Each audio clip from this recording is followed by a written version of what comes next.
Hey, what's up, everybody? This is Mumia Obsidian Ali. You know who I am. I need no introduction, right? And you're listening to the Grown Man Hour with my man Bernard Riley. Heard weekdays right here on YouTube.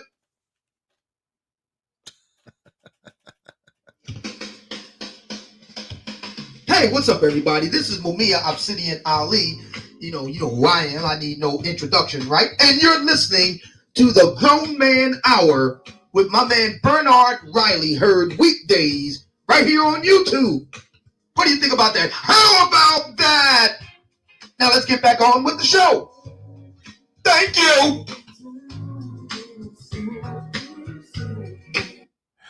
All right, got the first unforced error out the way. Technical difficulties out the way. What's going on? We are back in the building. Hopefully everything is working just fine. man.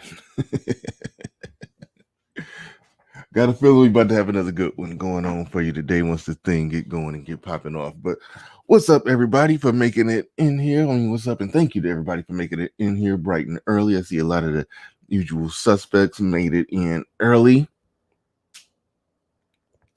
Yeah, I know, always like to shout out and salute the early bird squad. Those that make it in here bright and early. Luke Jarvis, Stoic 1, Vereen, 70, David Monroe, Complex Design. I got that email and watched some of the video that you sent me. Washed Gamer Channel, Jerome D, D-Rock Den, Genesville. Was you on my block list? I think you might have been blocked at one point. It'd be weird junk going on my block list. I don't know who. Anyway, Nick Penn in the building, Sugar G, Mace Taggart, Don Calypso in the building, Rando Calrissian, because Lando was taken already. Bane in the building, Terrence B. And I think that's going to cover most of the early birds. Jedi Mac, what's up, and salute to you. I get the feeling that Jedi Mac and Obsidian, because Obsidian about to hop on relatively early. I get the feeling that with this topic, I think Jedi Mac and Obsidian gonna do a lot of arguing back and forth in the audience from the chat to the panel. I think it's gonna be a lot of that going on. Jedi Mac, do you ever hop on panels? Answer that question in the chat. Do you ever hop on panels? Because you be talking cash shit down there in the chat. Oh man, Don Calypso says the gynocracy messing with Bernard's audio. No, I got it, man. Gynocracy ain't gonna get my audio. The white man ain't either.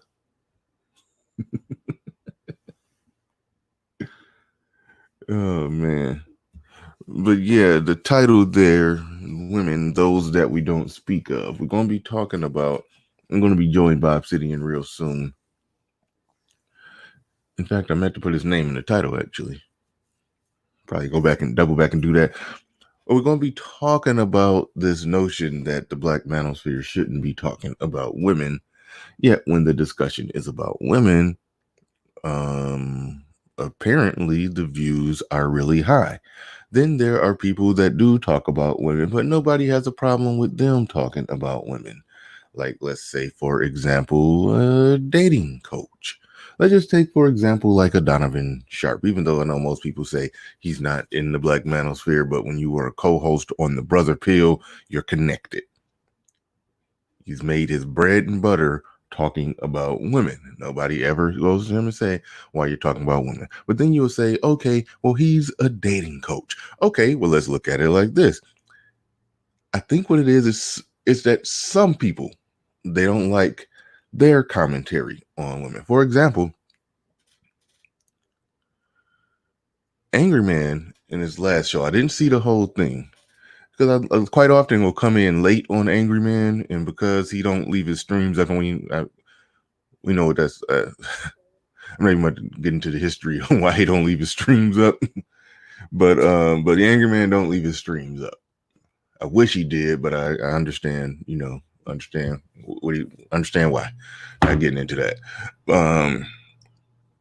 So when I come in late, I will rewind back to the beginning because I like to hear the initial setup and premise of his argument. So that's what I did on the last Angry Man show, and I was mad it got cut off right when it was really getting good. But what happened? Man, he did a vicious David Carroll level assault on black women. Like, it was hard hitting. It was like, ooh, like it was too much for me. I was like, God damn. Angry Man was going in. Like, he was going in. But nobody says that to Angry Man. Well, maybe they do. Maybe they do. I just haven't seen it. But I don't think people bring that to Angry Man. Why is he talking about women? Because you can't get more hard hitting than Angry Man was yesterday. You can't get more ruthless than that when it comes to these discussions about women. Like, he was hitting them high and low. But I don't think as far as I know, I don't think he gets it, or he don't get as much of that talk about, well, why are you talking about women all day? You should just talking about black men just need to be on their purpose and quit worrying about and talking about women. You see? But for some reason, in some conversations, that comes up as the thing. And I don't know how or why some people believe that talking about women somehow halts progress in the individual lives of men. And I don't necessarily get that. I won't even say I don't necessarily get that. I full blown, absolutely 100% don't get that. When I want to hear business, there are YouTubers that I'm subscribed to that talk business. And in the midst of the conversations that take place in the Black Manosphere, there's a lot of people in the Black Manosphere that run a business. Myself being one of them. And so we will touch on business. But if a channel is not about business, why is that channel berated to be about something that is not?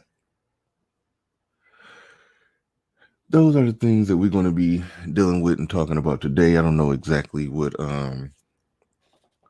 Obsidian's exact take is going to be on it, but we are going to get into that. Unreasonable Man says, AM, that's Angry Man, told the truth yesterday, a truth most black men can't or refuse to accept. Yeah, he went in. He went in. I was mad. I'm a Patreon of Angry Man, but I think I probably just gotta come through at a higher. I don't know. It's funny. I'm a Patreon of people, but I never go to their Patreon page. If I hear about something that's exclusive on their Patreon that sound, like, oh, this is gonna be good, I might go check it out. But for the most part, I don't become a Patreon for somebody so I can get exclusive content. I become a Patreon just as a way of just pledging support for that person. Like, that's what Patreon was set up for. It's not like a GoFundMe. You pay me for this and then I'll do this. Patreon is, this is what I'm doing. I'm gonna do this project anyway. if you would like to support it, you can go ahead and support it here. I'm going to do this thing anyway, with or without you. But since I'm doing it and you like what I'm doing, you can pledge a couple dollars if you want to. So I have no idea what Obsidian, if Obsidian posts something exclusive. Well, no, I do get emails from Obsidian because he has an email list. Who else am I on Patreon to? I'm a Patreon for that lets you know where I'm at with Patreon right there. I set it and forget it. I couldn't even reel off names. I'm on Patreon for like 9 different people. I couldn't even reel off names. Kevin Samuels. There you go. That's one. I'm a Patreon for Kevin Samuels. And I think I do get emails that he dropped some exclusive content on Patreon. But I'm not a Patreon for him for the exclusive content. I'm just a Patreon for him just because I'm a Patreon. I watch his live shows, when I catch them, and that's not. Then that came up on the show yesterday. People were saying that, well, we're not getting our bang for the buck as Patreons because they are expecting some exclusive content. And that's great. If you're a Patreon for somebody and they drop exclusive content, that is absolutely 100% great. I got a small amount of semi-exclusive content on my Patreon. But I feel like you're a Patreon just because you just want to support that person. I become a Patreon not because of what I'm going to get behind the scenes, but because I respect the work that somebody is doing in front of the scenes. That's the reason why I become a Patreon. But that's something separate. That's a separate subject. And we're going to get on to the main subject because without further ado, we got Mumia Obsidian Ali in the building. What's going on? Hey, what's going on, man? Hey, what's happening? What's How you happening? feeling, Bernie? Another day. Yes. Another day back at it. Yes. Another day back at it. Once again, back is the incredible. And feeling great. Glad to be here. And it's always great, man, to do the show. And everybody knows I do my own shows over on Mixler. I've been kind of going light on them of late for a number of reasons. One reason is because of taking care of business and realigning things, running ad campaigns, stuff like that with regard to Facebook and Instagram. But another reason why I've been kind of going light on the live shows, and I'm looking to get back hardcore into it next month, God willing, and the Crypto Routes, because I want to spend some time helping a fellow Black Manosphere build their business up. I caught some of your monologue, and I thought we could chop that up a little bit. Why not? I mean, it's not like anybody's going anywhere, right? It's really important. You talked about Patreon, so I want to take a little bit of time to chop up this a little bit. I've talked about this before. We have an ongoing series, and for the record, it's all Bernie's fault. So anybody out there wants some hate mail? Yeah, we had this ongoing series that Bernie came up with. It was a really, inventive idea called Obsidian versus the Black love industry. Right? It's kind of like a riff or a takeoff of my throwing my hat into the dating coach arena and writing about love and relationships and all the rest of it. And I really love the idea. So what we do is we get together and we talk about various individuals in the Black love business. We analyze their videos and podcasts and give our take as to whether the advice given is good advice for Black women. But now we're going to start focusing on Black men as well, the advice given to them very soon. And it all got started with Derek Jackson. Everybody knows my involvement with that. But Bernie also has a degree of involvement. And so everybody knows that I attended a major event last year. I call it the Black Love Triumvirate of Derek Jackson, Stefan Labassiere, and Ace Metaphor. And, it was a fact-finding mission. I wanted to see what the hubbub was all about for myself. And since they were in my hometown, I could do so. And one of the things, I learned a lot. No, it's not one thing I learned. I learned a lot of things. And one of the things that I learned was how these guys work together. They were on tour. They had a tour schedule, of dates and cities. And it took them pretty much through the summer. And spring and summer season last year. And Philly was one of the tourist stops. And I noticed that these guys all work together, and I was under the impression that it might have been a one-off. But in the fall of last year, so I'm talking about May when this happened. In October, Stephane Labossiere came by himself, quote unquote, to do his own event here in Philly. So I went and checked that out. And I found, Derek wasn't there, Ace wasn't there, but the other guys that are kind of a satellite team around them were there. The Roommate podcast guys, they were there. Jay Martinez, who's one of Ace Metaphor's, poetry spoken word partners, he was there. There's a white guy whose name I can't remember, but he runs with them. So what am I getting at here? What I'm saying is that these guys all work together. And they have a well-oiled machine.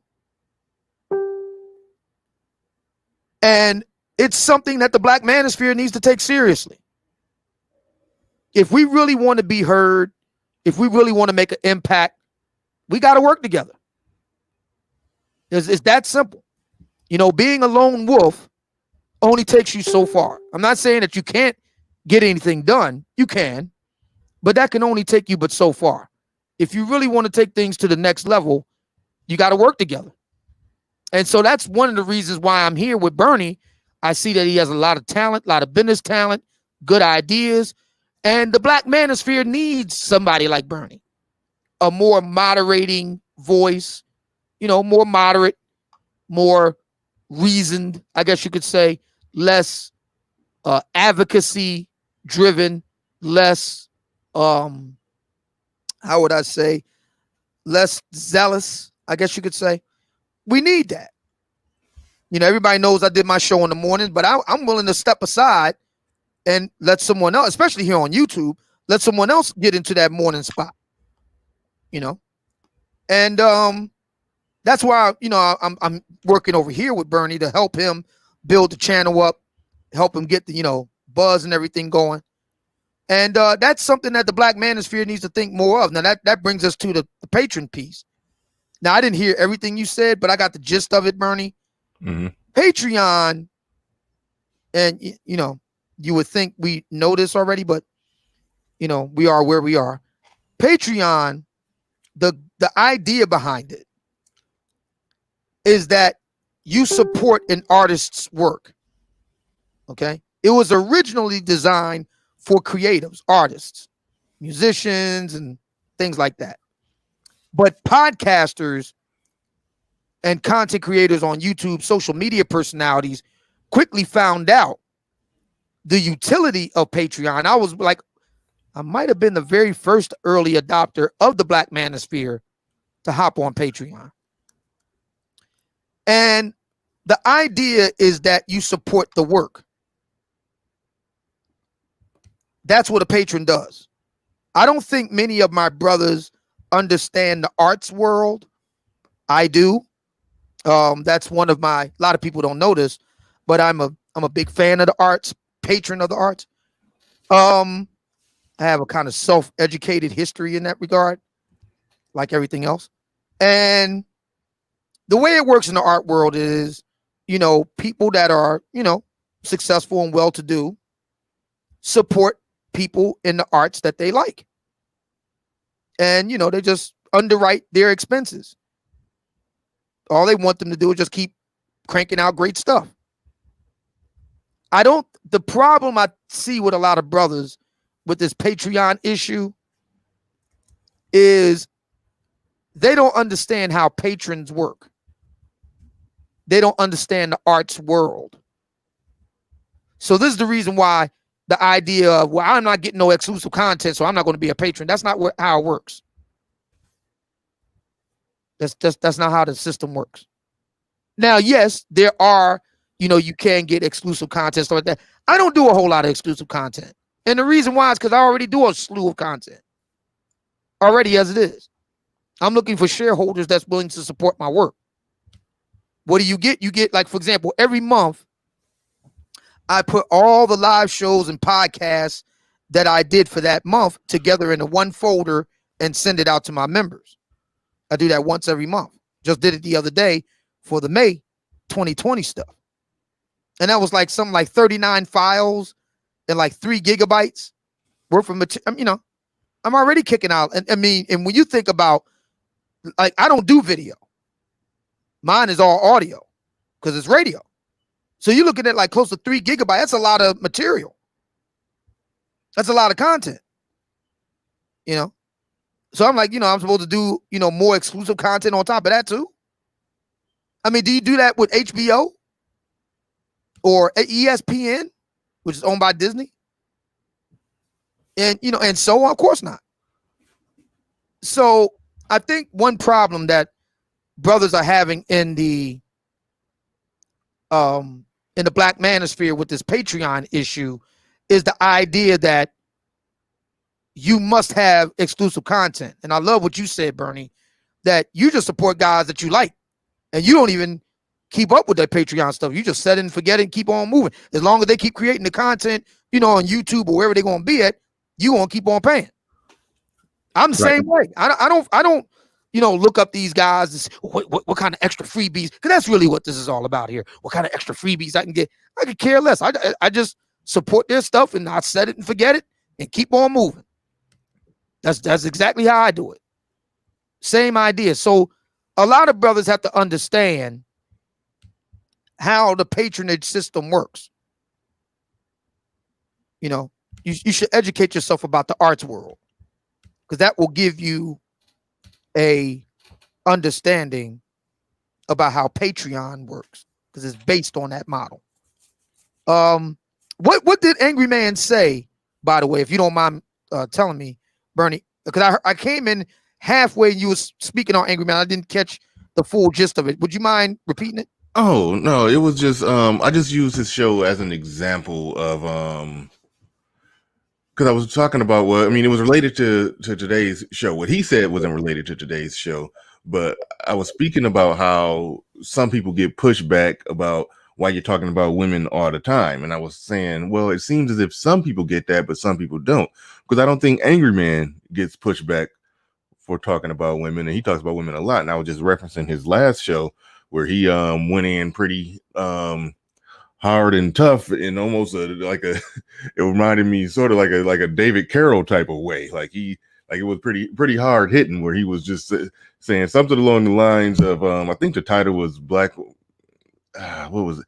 It was basically saying that black men fail to recognize their enemy, and he was talking about how it was a stream by two people who I forgot who he was talking about. How they were talking about how black women have power through proxy, but it's not really them. It's the person that the you know, the white man who actually has the power. But he was breaking down things about, you know, if the black woman is the one who's using whatever kind of power for evil, that's your enemy. Or so it was something along the gist of that. I can't paraphrase it exactly, but he was just going in on how, you know, black men fail to realize who their true enemy is. You know, it's not the white man, it's the black woman. But so that's why I say it was very it had a David Carroll, hard-hitting David Carroll ring to it. So well you know, I think you know, now that I know the full gist of what you were saying, because I'm sometimes I'm able to catch Angry Man, sometimes I'm not. He does his shows and he takes them down, similar to what I do. He does his shows and takes them down and posts them elsewhere once they're done. So sometimes I catch him live, I catch him. Other times I'm not able to do it. So I'm glad you was able to lay it out for me. I think the appeal of Angry Man, and you mentioned Uncle David Carroll, is just that. You know, black women ain't shit.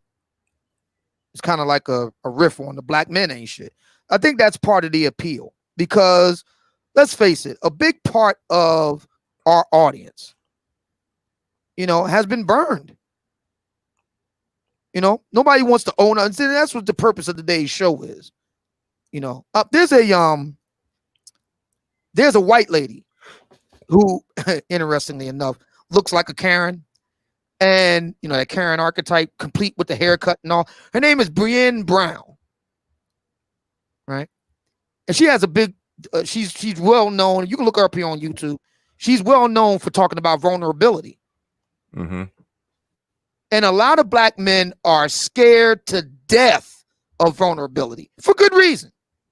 Now, it's not that it's not for good reason. It's for very good reason. Black American society, Black American culture is very mean. Mm-hmm. I mean, if you sit down and think about it, roasting, toasting, and capping, and and to say nothing of violence, but even if you take the violence out of it, if you just look at the roasting and the toasting and the capping and all the rest of it, and I'm not above all of this. I've been known to roast and toast with the best of them, but yeah, I mean, if I'm being honest about it, Black America isn't exactly the most inviting, warmest, compassionate, empathetic society, and we can go into the reasons why that is, and we talk about the slavery and the racism. Fine, great. I'm just saying what is. I'm just making an observation. Why we got this, how we got here, why we're this way. That's fine. You have at it. I'm just making an observation today. And Brienne Brown, if I'm pronouncing her name correctly, she talks about vulnerability, and for black men, being vulnerable is almost like a death sentence because you're inviting people to go after you. Mm-hmm. I mean, matter of fact, you can look at this historical antecedent. There's an excellent, biography by Quincy Troop on the great, jazz trumpeter Miles Davis and the cool pose. That's what the cool pose is all about. Not showing any vulnerability. And, back then, in his era, you had to deal with Jim Crow and racism and all the rest of it. You can make a really good argument. Black men needed the cool pose back then. But, there's anything taken to extremes can be a bad thing. And so my argument is that at what point does the cool pose start to become counterproductive?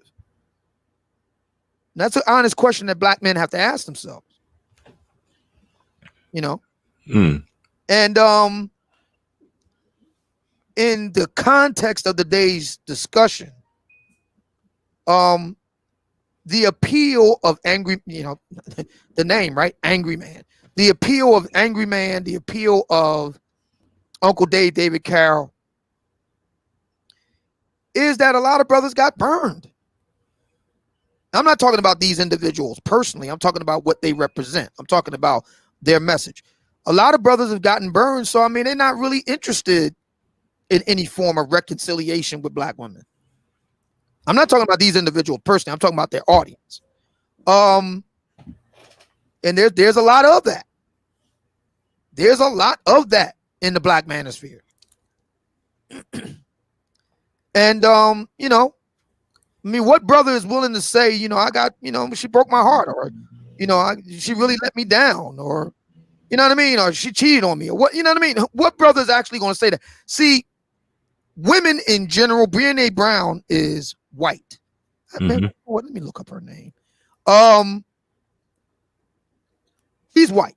So she's, talking to white people and whatnot. But,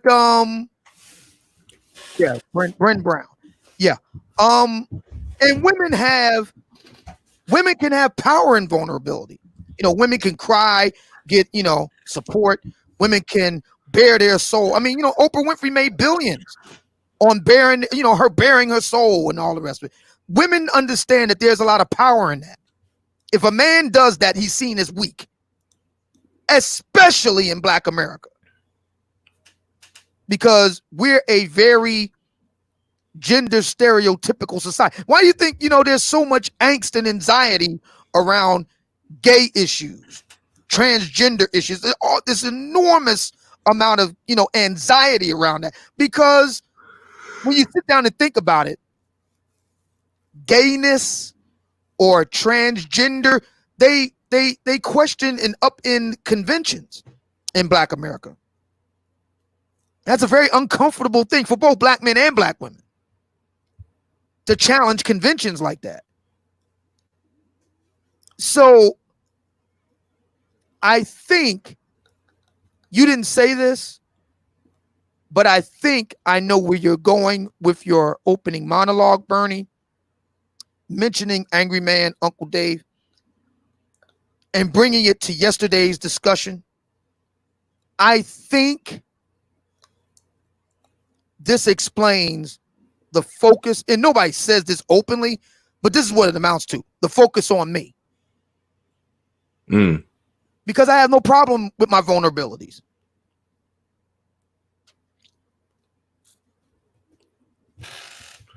I don't have any problem with that. Nor do I have any problem with the idea of saying, I have no problem with having relationships with Black women or would like to. I'm watching, and this isn't just true of Black men. Now, this is, famous among Black women of late on social media. This, but we'll use ladies first. Black women with the pick me thing. Really sit down and think about that for a minute. Mm-hmm. I mean, just sit down and think to yourself for a moment what that's all about. So you got Black women online who will savage other Black women who signal or real or perceived that they want to get along with Black men that they're deemed to pick me. On the other side, on the Black male side here in the Black Manosphere, we're a player now. That's the other thing I want my brothers to understand. We are a player now. We're no longer on the outside looking in, throwing rocks and, pitchforks and torches and signs and protesters. Now we're on the stage too. Whether the other side wants to admit it or not, we're on it too. So on the other side, on the Black Manosphere side, you got brothers who will savage any Black man that shows any type of conciliatory behavior toward Black women as a simp. I've noticed that. I mean, simp has pretty much become the Black male equivalent to pick me. Yeah. I just know, I'm just sitting back laying in the cut listening, to all the cross chatter on social media. Now that I'm back on Facebook, I've been there now for about 2 months. I'm just, analyzing the cross chatter.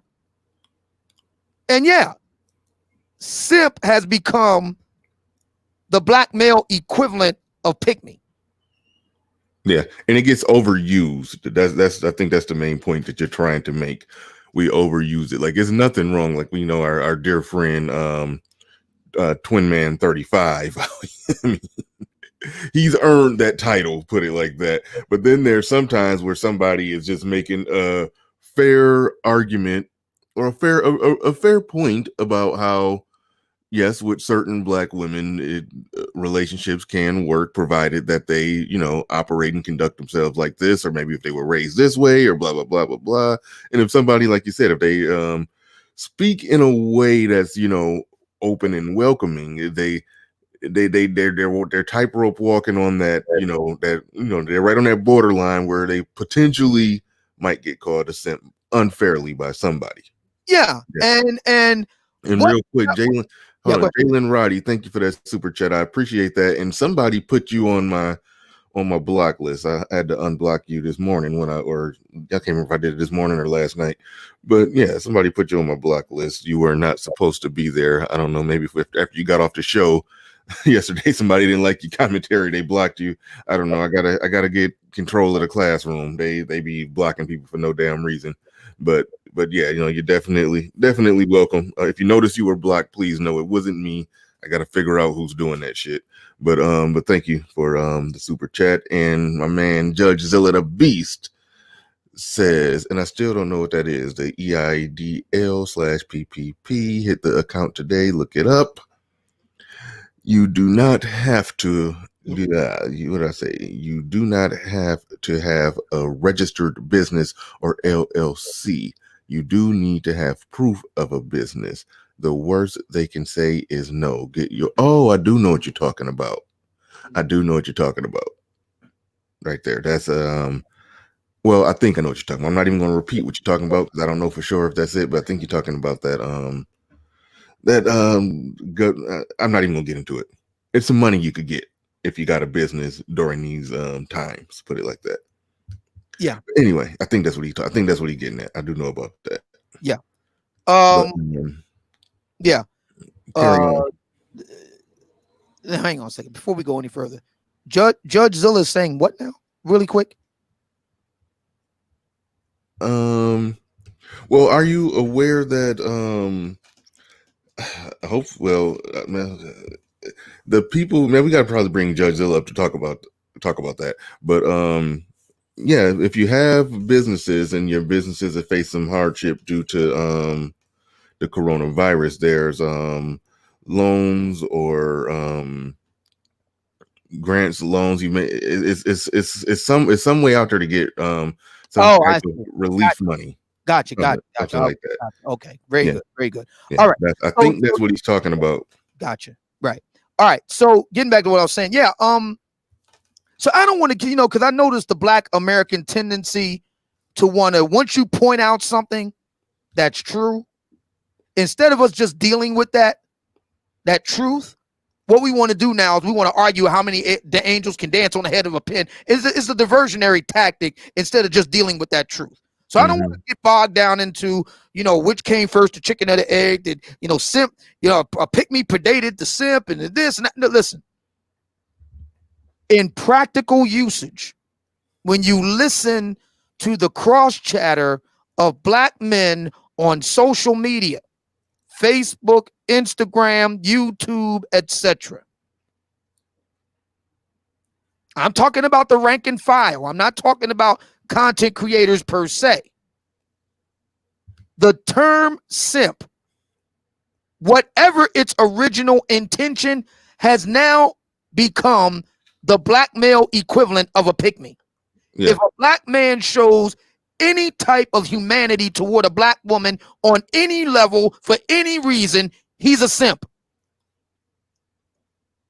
It's undeniable. And I would like to submit that both impulses from Black women, from Black men, Black women deriding other Black women for showing humanity toward other Black men as being a pick-me, Black men deriding other Black men for showing some degree of humanity toward Black women as a simp. Both sides, what they both have in common is a fear of being vulnerable. Black men don't want to admit that they got burned, that they got hurt, and that they're not willing to openly talk about it. Black women don't want to believe that they got burned, that they got hurt, and that they're not willing to talk about it. This is the reason why both sides engage in this behavior, to shut down anybody who they perceive is walking towards something like that. It may not even be true, but they perceive it that way. Now, of course, we're not here to adjudicate what Black women do on their platforms. That's another discussion for another day. Mm-hmm. But as insofar as the Black manosphere is concerned, and in relation to the current topic, I think that explains, to some extent at least, why there's so much anxiety surrounding me. If you recall the events of yesterday, we had two brothers on the panel. Good people. One specifically said to me, about me, that I was being deferential to Black women, that I was in subservience to Black women. And when I asked this individual, okay, how long have you been aware of my work? How long have you been following my work? And he said 2 years. I've been around on YouTube for 5. We're not even counting, the 12 years I've been writing. Just YouTube alone, I've been 5. So he's not even aware of half of the work I've done on YouTube. Yet he makes that type of argument. the other individual, again, these are two good brothers. I'm not here to, pull them down or kick dirt on them. I'm illustrating a point. The other brother comes onto a discussion where the topic of discussion is black women. Now, I'm not saying you have to agree with it. I'm not saying you have to like it.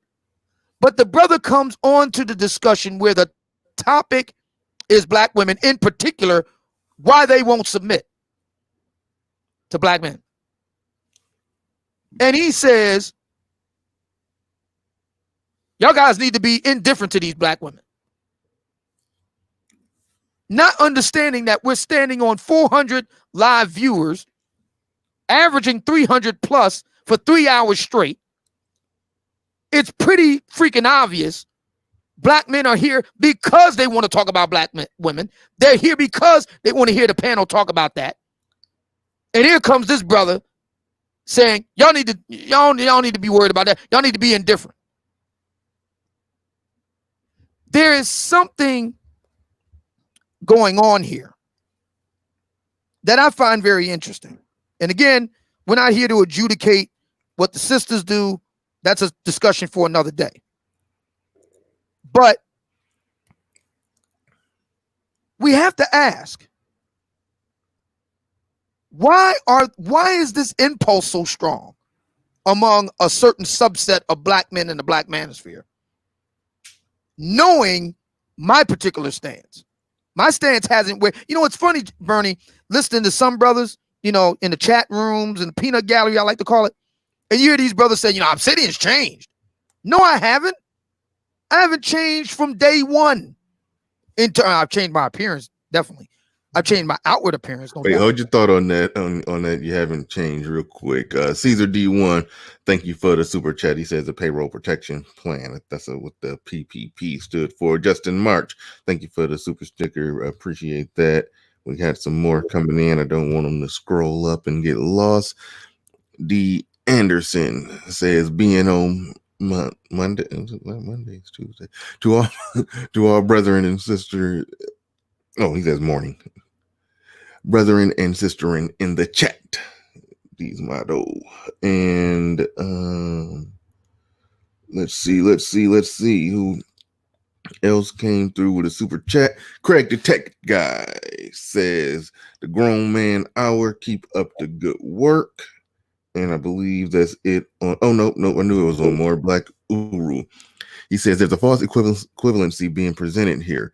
The costs and consequences of black men being simps are much greater than those of black women being pick-me's. That's an interesting point. It's an irrelevant point. It's an irrelevant point. Irrelevant to your larger point, but it's still this is what I'm talking about. Let's stay on stay on message, fellas. Yeah.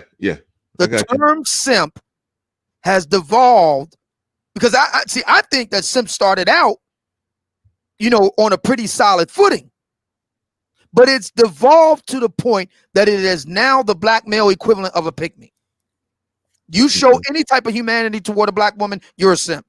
Black woman shows any type of humanity toward a black man, she's a pick-me. The end. I'm sorry, that's just the way it is, fellas. We have to deal with that. Now, the question I have is, why is this impulse so strong? I say it's because on both sides, there are hurt black folks. That's what I say. On both sides. And as far as the black male side is concerned, a lot of black men are loath to be vulnerable because it is an invitation to being savaged by black men and black women. Mm-hmm. Black women are not blameless here. They're not innocent bystanders. They're not, they're not being forced to do anything here. They are active participants in wanting to tear another brother down that admits to any degree of vulnerability. So there's no blame to go around. And I think insofar as our side of the fence is concerned, we need to talk about that. We need to talk about why is it when we have first of all, as St. Kevin rightly pointed out, and hopefully he'll be able to join us at some point. I always enjoy him joining our conversations. Mm-hmm.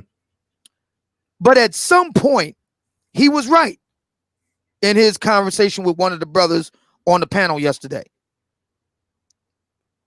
The market straightens this out. The market fixes this. If there was no market for what the Black Manosphere does, which is talking about relationships, we wouldn't be on the air right now with over 300 people watching. Black men, it's okay to say I care about relationships. I do care. It's okay. There's nothing wrong with you.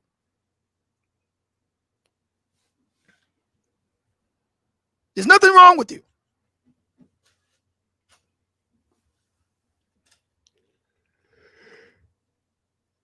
And if there's one thing that Black women, because Black women are watching. See, we got to get out of this idea that, I liken it to the Cold War, right? So Soviet Union on their side, they got all these rockets and missiles and whatnot. United States on this side, we got all these rockets and they were acting like we're not really, we're spying on each other, but we're really not spying on each other. And the proxy war, this and no. Listen, man, look.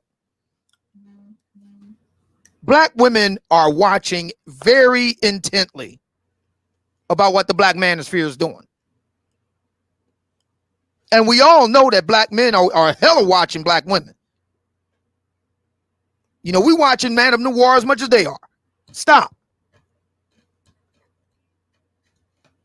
I mean, we act like we don't, but we do. And I'm just using that as an example. We watch Black women, Black female media just as much as anybody else. We need to, stop pretending like we don't do that. It's almost comes across as a very immature type of junior high school type approach. You really like her, but you ain't going to like say that, It's like, come on. Really? And yeah, I think that we have to kind of separate that out. Now, there is a segment of Black men who come to me. They either do it directly or indirectly. This is what they'll say. They'll say words. It happened on yesterday's show. They'll say words to this effect. We need to be focusing on being on our purpose.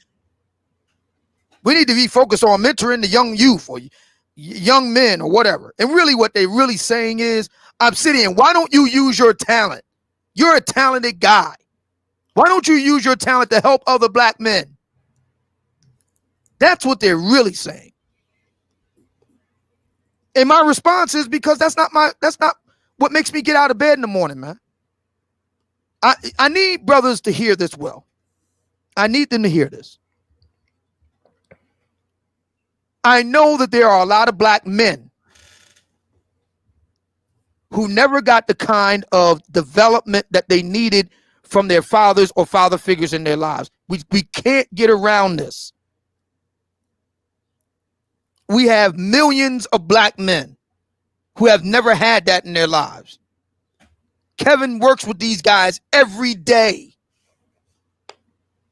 It's unfortunate. And I know that I can make a difference. I can make a major contribution to that. I know I could. But that's not what I'm called to do. There are other Black men who can do that work. And they do it well, and I don't get in their way. But it's not for me. I'm called to a different purpose. And I'm sorry to the brothers who want me to join in on that, but I'm going to have to sit this one out. There are other brothers who can do that work and are very good at it. And I think it's needed. It's just not a right fit for me.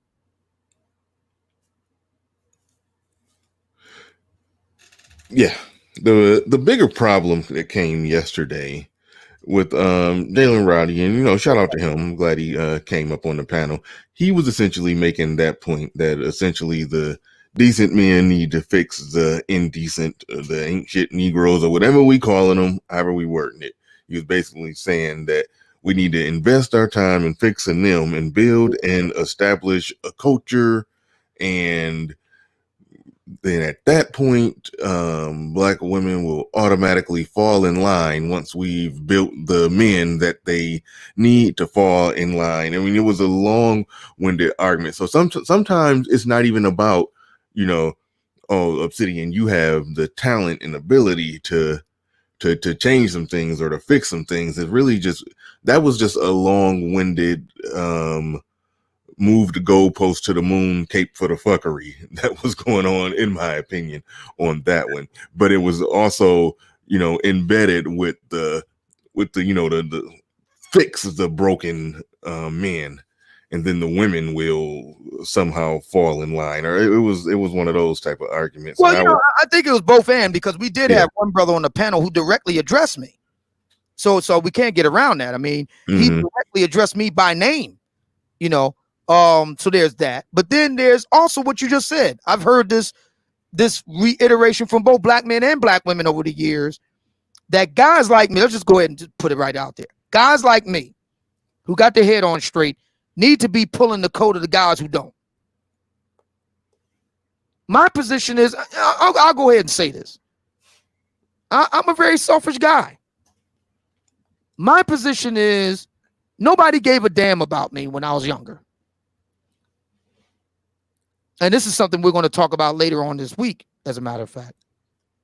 Because what I'm saying isn't that unusual for black men. At least a certain subset of us anyway. Nobody gave a damn about me, man. I was told very early on, with regard to black women, first and foremost, ladies first, black women don't owe you anything. That's number one. Number two, the world doesn't owe you anything. And my response was, fair enough, I accept. So my response is, I kept my head down and worked my ass off. And now I'm like, I don't owe anybody anything either. I don't owe them anything. I look out for what's good for me, because nobody else, it's been made clear, ain't nobody else looking out for it. And if I choose to give of my time and money, then that's my choice. But it's not a duty.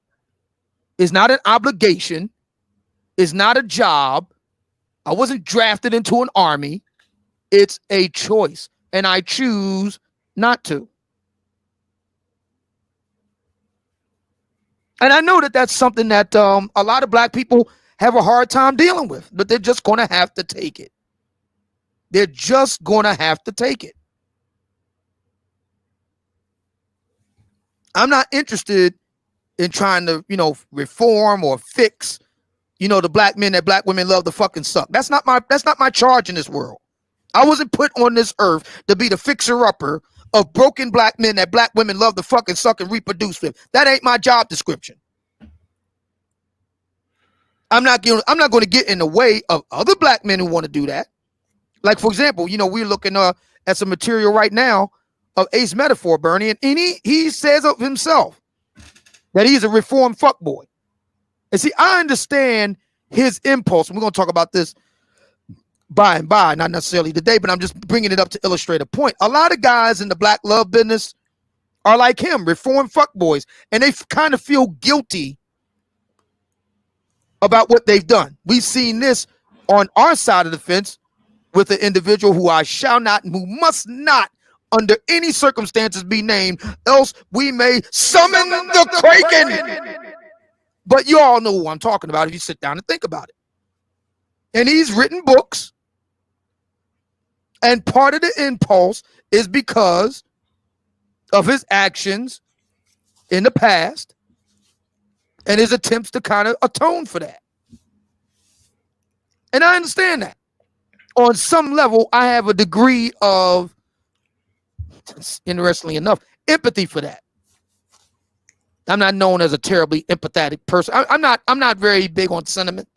Y'all probably haven't figured that out by now. But I'm not a terribly romantic guy. I'm not big on sentiment. I'm not one of these guys that cried. Derek, he cries at the drop of a hat. I'm not one of the type of dudes. I can count the number of times I cried in my life, including when I was a kid, on one hand. I'm just not a very emotional dude like that. But I do understand the impulse. I get it. But for me, I'm sorry. I don't have anything to atone for. I know that sounds arrogant and pompous, but it's the truth. I've been pretty much on the straight and narrow all my life, so I don't have anything to atone for. I am called to a different path.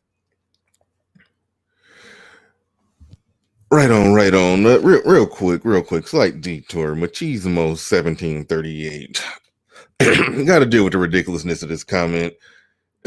All these females submit to power no matter what race. You can't be sleeping in your mama basement and asking women to submit. Can you please tell me any example of a man sleeping in his mom's basement asking a woman to submit? How the hell does that keep coming into the conversation? How? I'll tell you how. Why do they keep doing that? I'll tell you how. Go ahead. Because it's a way of derailing. Black folks are expert at derailing and diversions. Please allow me to do this one, Bernie. Caesar D1 comes in with a $10 super chat. Thank you so much for that. And he says, nobody gave a damn about me, quoting me, but you give a damn about the collective of black women. I never said anything about that. Where have I ever said that I gave a damn about the collective of black women?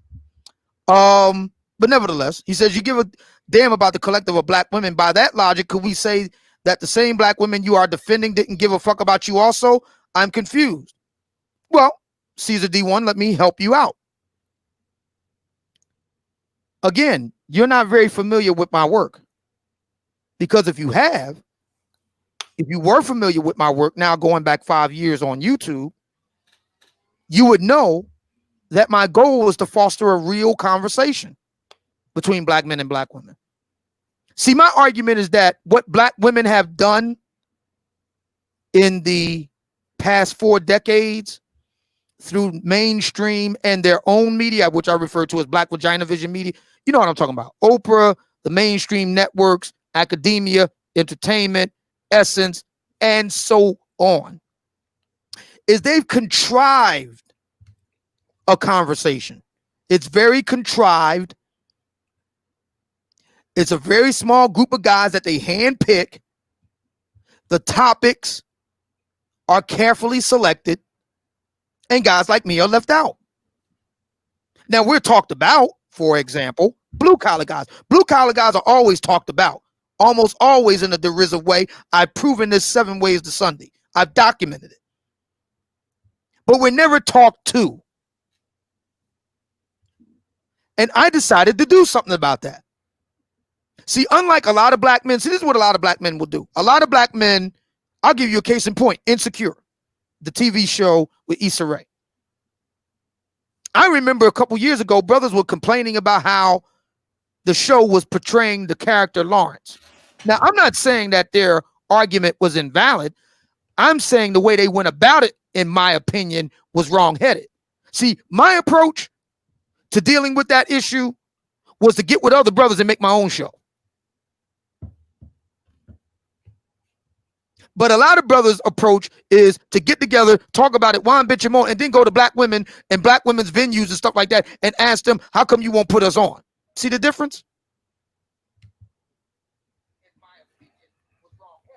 So what I decided to do with the fact that brothers like me were being left out of the conversation was to do my own thing and to force black women to have that conversation, which you're starting to see manifest right now in our time today.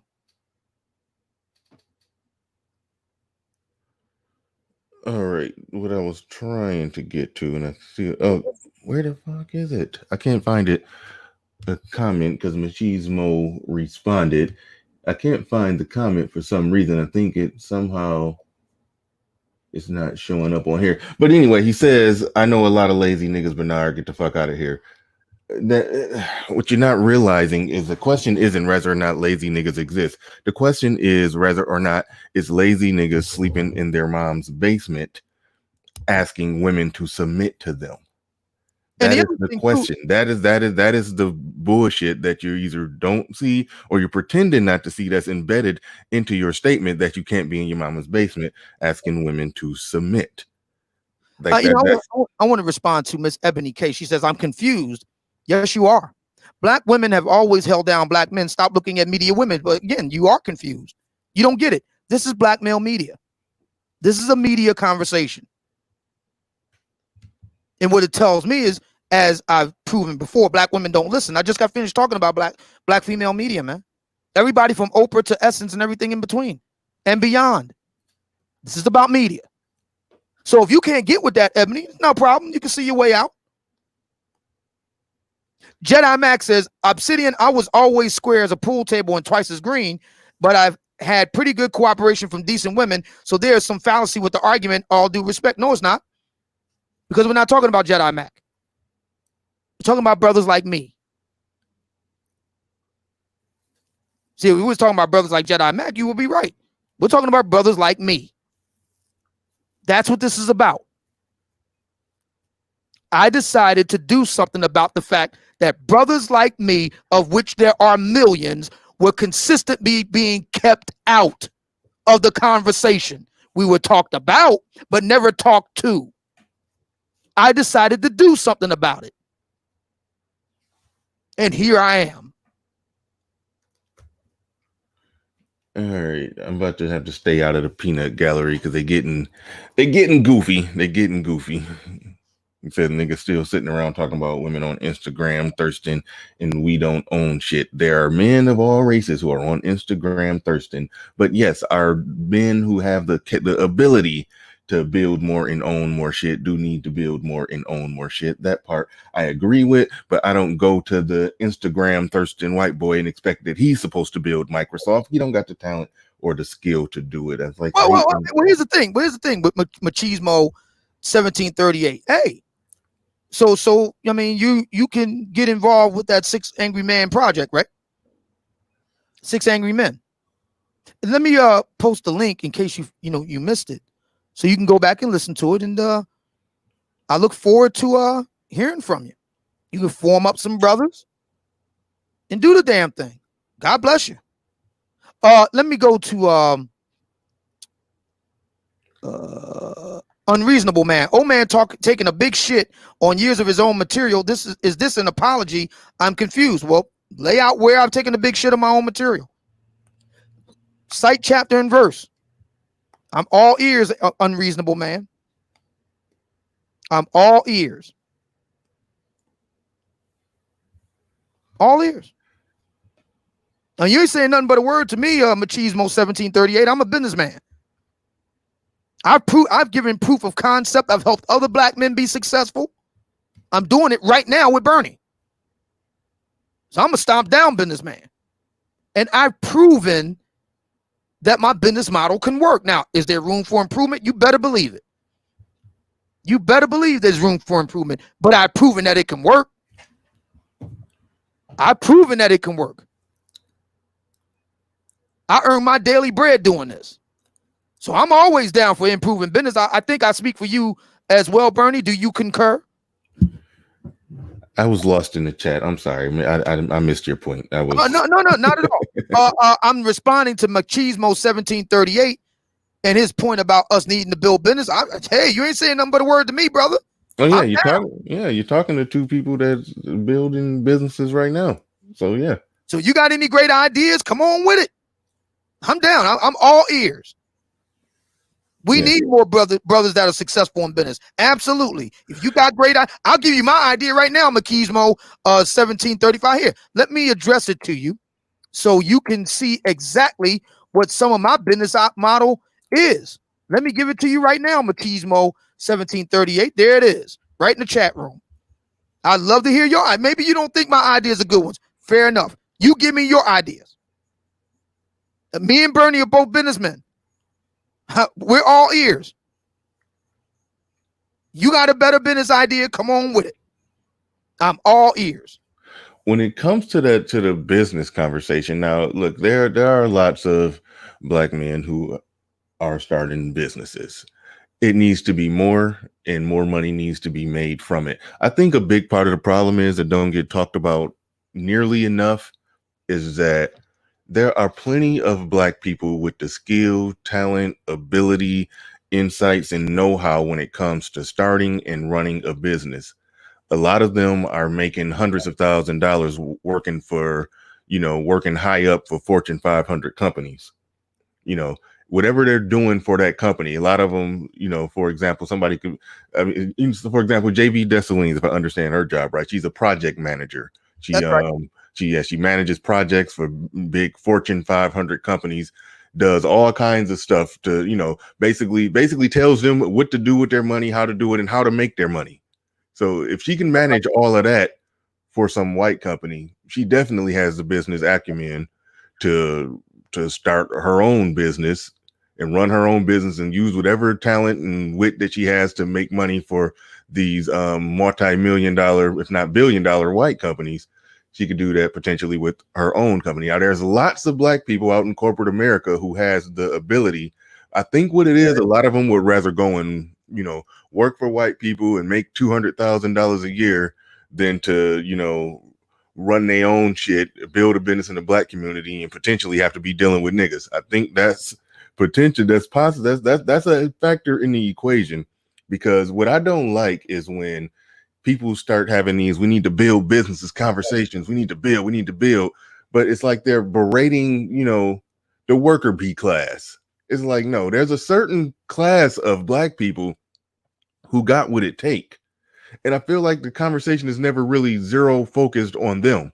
Like, for example, if somebody's a blue collar worker, they're a truck driver, they're a machine operator, know how to read a blueprint and machine some parts, they may not have, everything that it takes and the know-how to actually build a business similar to the one that they work for. But there are people, working high up in companies that are black that do have that know-how.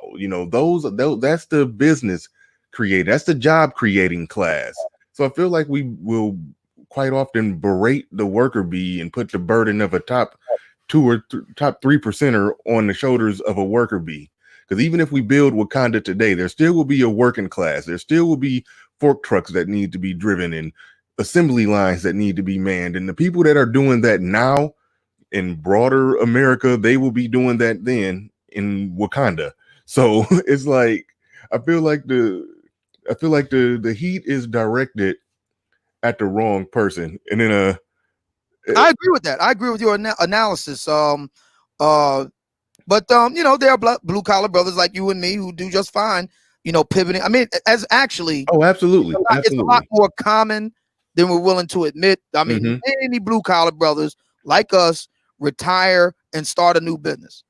Yeah, and many of us use our time working as blue collar brothers as seed money to start a new business. That's how a lot of brothers do it. A lot of brothers don't go to a bank and get a business loan or whatever, like our white collar brothers would do, our more professional brothers would do. They would go to a bank and get a loan.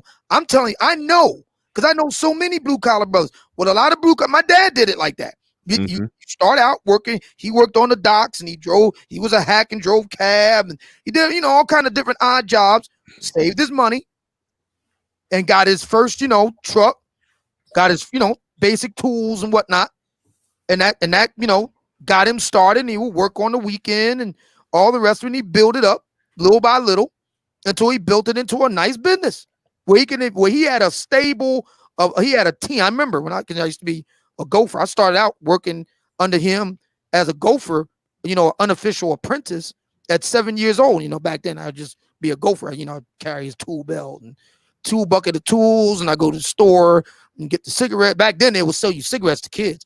So y'all go and get the cigarettes from them. Yeah, I go and get the cigarettes and their sodas and sandwiches, and sweep up and all that sort of thing. I got older, and then I got, assigned basic tasks. And what my dad would do, he would have me work. He had an all black team, all his guys, all of them black, journeymen. journeyman roofer, journeyman wall guy, drywall guy, journeyman painter, journeyman carpenter, journeyman electrician, journeyman cement and stone mason, journeyman plumber, you know, it's etc. And he would get these guys in, and they're doing a project, and he would assign me to one guy for the day to learn the, you know, this is when I was like a teenager, you know, I was 12, 13. He would assign me to one guy and learn the basics of that particular thing. And we do another job and he assigned me to another man. Then do some, he assigned me to another man. As I got older, I started learning the basics of these different things. So, I mean, you know, lots of blue collar brothers start out like that. They work their, whatever it is that they're doing, they do that and they save their money. And they use that as the basic initial seed money to spin off and start their own business. I did it like that. Mm-hmm. I'm pretty sure. Kevin Samuels did great content on that, on blue collar brothers that, you know, start a business and do better like that. He said the odds of that can be better than, you know, the average white collar guy, because like somebody posted in the chat, every white collar guy isn't an entrepreneur. That's very, very true. But I was speaking to the higher up, really talented and skilled among them. Complex says there's a lot of content out there that touches on a lot of this, but as you guys said, there's more focus on relationships. There's more focus on relationships on this channel, but yes, there is a lot of content out there that touches on this. But I do feel like in this space, I feel like it's too much, and it's really from the Cynthia G school of arguing, where in order to shame or put down black men, she will berate the worker bee black. She will put the burden of a top 1%er on the shoulders of a worker bee, like he's supposed to, you know, build some multi-million-dollar infrastructure. And then even when she talks to one that has built a multi-million-dollar infrastructure, he's still dusty. But it's a not focused enough discussion when we do have these discussions here.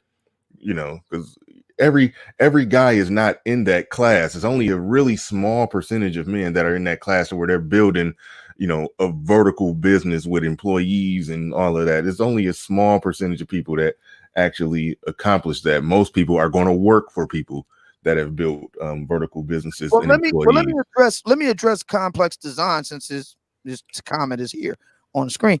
Yes, I don't disagree with what you said.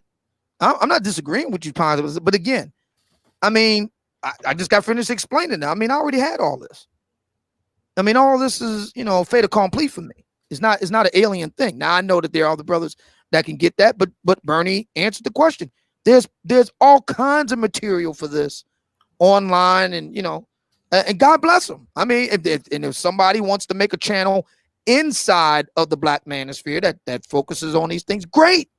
I even support it. You do it, you put it together, you build up an audience, you get a Patreon, I'll be a patron. But I ain't gonna do it because I'm called to a different purpose. Yeah.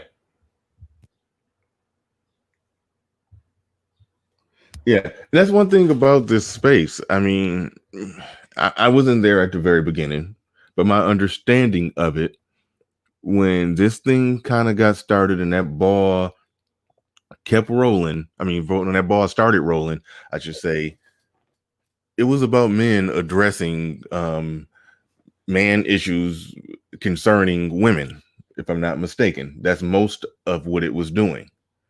And so this algorithm or network of men or whatever has been built based off men who wanted to consume that type of content. The algorithm probably sends our videos, there's no probably to it, they send our videos to probably new people who their searches reflect men who are looking for that type of content. So in this space, that snowball is rolling downhill to the point to where it's an almost impossible task, I feel, to try to completely reverse it. Now we can slip other things in.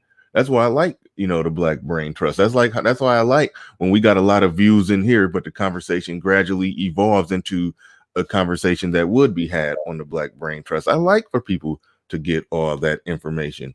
But far as this algorithm that sends videos out to people that like to consume this type of Black Manosphere content, that ball is already rolling downhill.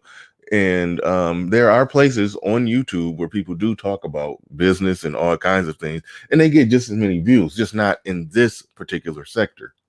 But there's plenty of black people that do that. Right. And that brings us back round robin again. And since his name did come up, I'll go ahead and say, so it comes back round robin again. Why do we have to do it? So that's my question. Why do we have to do it? It's not enough that it is being done. It's not enough that it's being done by black folks. Why do we have to do it, Complex? That's my question for you. Why do we have to do it? Why is that so important to you? Why does that matter to you so much? I've been just quietly observing your behavior, and I notice you come to various platforms and you just trying to be diplomatic here, but it's almost akin to like shitting on in the living room or something. I mean, why?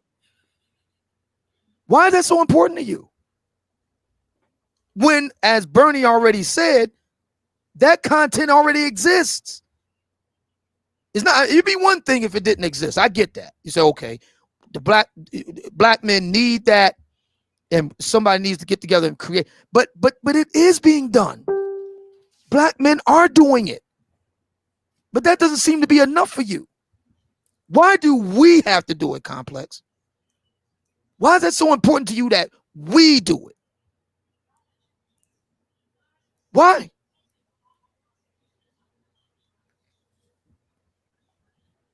I don't understand that.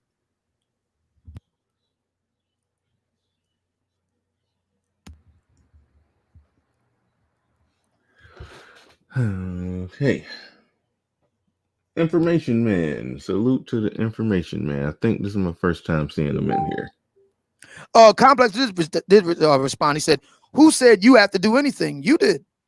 You come to, for example, I'll give you an example right now.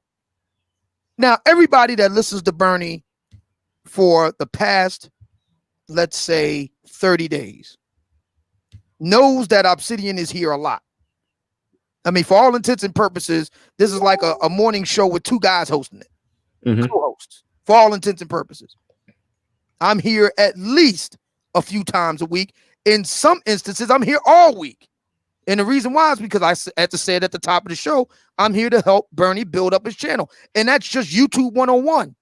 The quickest way to build up your channel is to do collaborations, do collabs. Am I wrong, Bernie? Oh, no, that's absolutely correct. So that's what I've been trying to do. So what am I saying here? You know that I'm here. You know that, Complex. No, Complex, you did not say, Obsidian, why don't you do thus and so? No, you have not done that. But you know that I'm here. So Bernie's here, I'm here, and here you come saying, why are you guys talking about this? Y'all need to be talking about that. That's what I'm trying to get at, Complex. Why is that? Why do you have the impulse to do that? Maybe it's a subconscious thing for you. You know, there's some people that just have a subconscious contrarian impulse. You know, if everybody's going left, they just got to go right.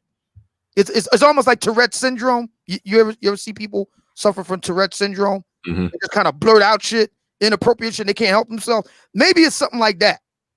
And I'm not trying to say that to make fun of Complex. I'm trying to help this go in a more constructive, productive way. I just need to understand why does he have that impulse when he knows what he's walking into, and we're going left, and he's just got to go right. I don't understand that. Why? I don't understand why that is. Especially in light of the fact that, as you pointed out, Bernie, there are black men who are doing this. They are doing it. If you want black men to be more learned in business practices and things of that nature, black men are on it. They're on it.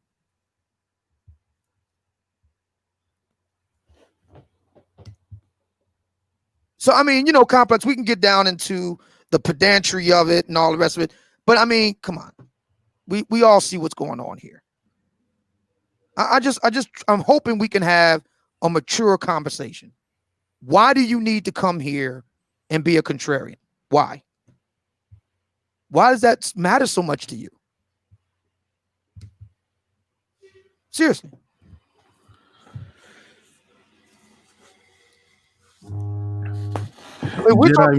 Jedi Mac sent a cash app. I'd like to thank Jedi Mac for that. Appreciate that. And he said in the cash app, he said, hood rats are fun and need love also. I don't know where the fuck that came from or how was that on the topic, but that was on his heart. That was on his spirit. He had to get it off. All right. You see what I'm talking about? Do you see what I'm talking about? See, this is the reason why it's very difficult white folks. I'm going to piss off some people when I say this. White folks can do open panel discussions and it can be pretty, lively and stimulating. If you do that with black people, all hell is going to break loose. Because we just have a different type of orientation.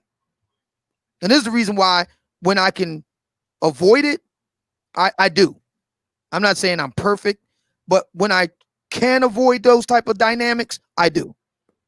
I've learned that it's much more constructive for both the participants and the audience. When it's just maybe two, maybe three people talking. When you have an entire panel, oh my God, all hell breaks loose. You just can't, everybody shouting over each other, emotional outbursts, and we got all these, diversionary discussion threads, and black folk, we just ain't got it in us to do that. The only one, John says, why do you let them, I don't even know what cuss word that is, on the floor? Shit on the floor. Oh, why do you let them shit on the floor? Oh man, the dog. Oh, okay, the dog is begging to go. Well, I mean, if you was in my place, nobody's gonna be shitting on the floor in my place, but this ain't my place. This is Bernie's place. I'm a guest here. So I'm going to defer to him how he want to handle it.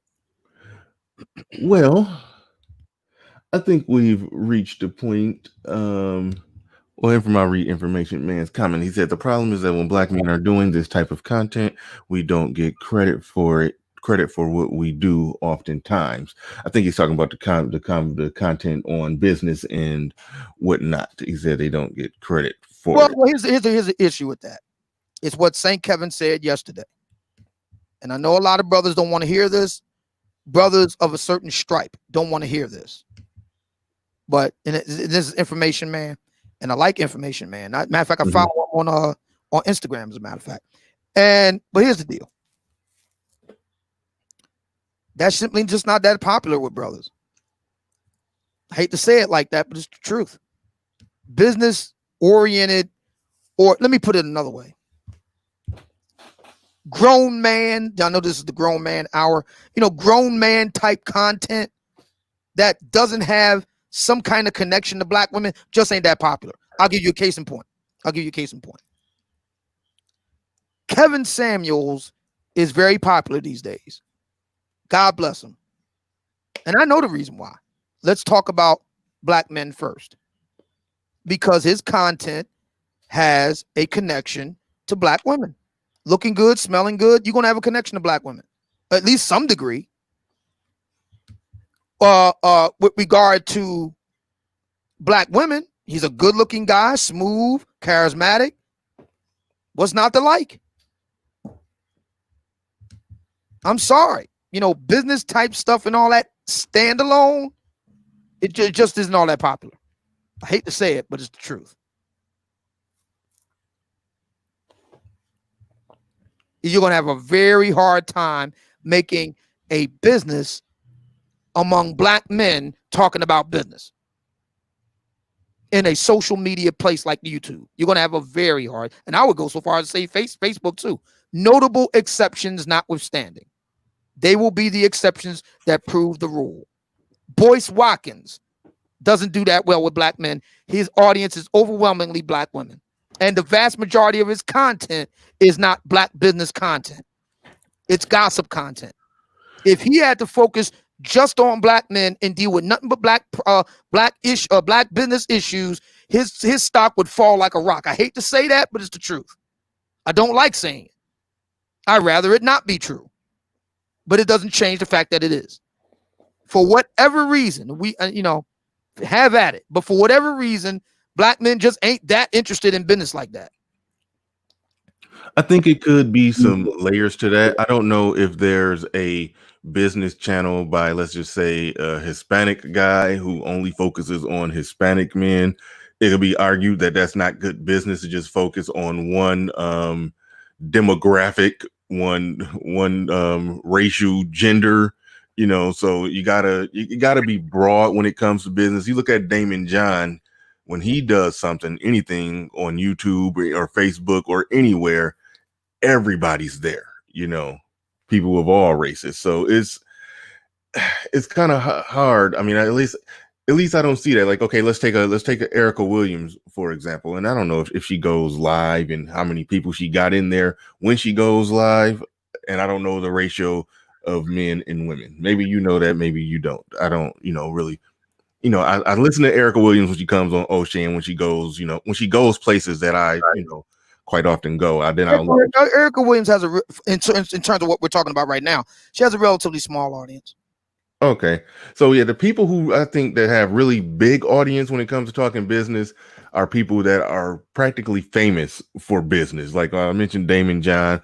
Most people, if you spend any time on Facebook, you've seen a Billie Jean is marketing ad, people like that. And those are black men, and they're like rock stars when it comes to business and marketing and all of that. So it's kind of hard to put a finger on it, but as far as just a regular YouTube channel, 10,000 subs, 20,000 subs, talking business and bringing in a big audience, that I don't know.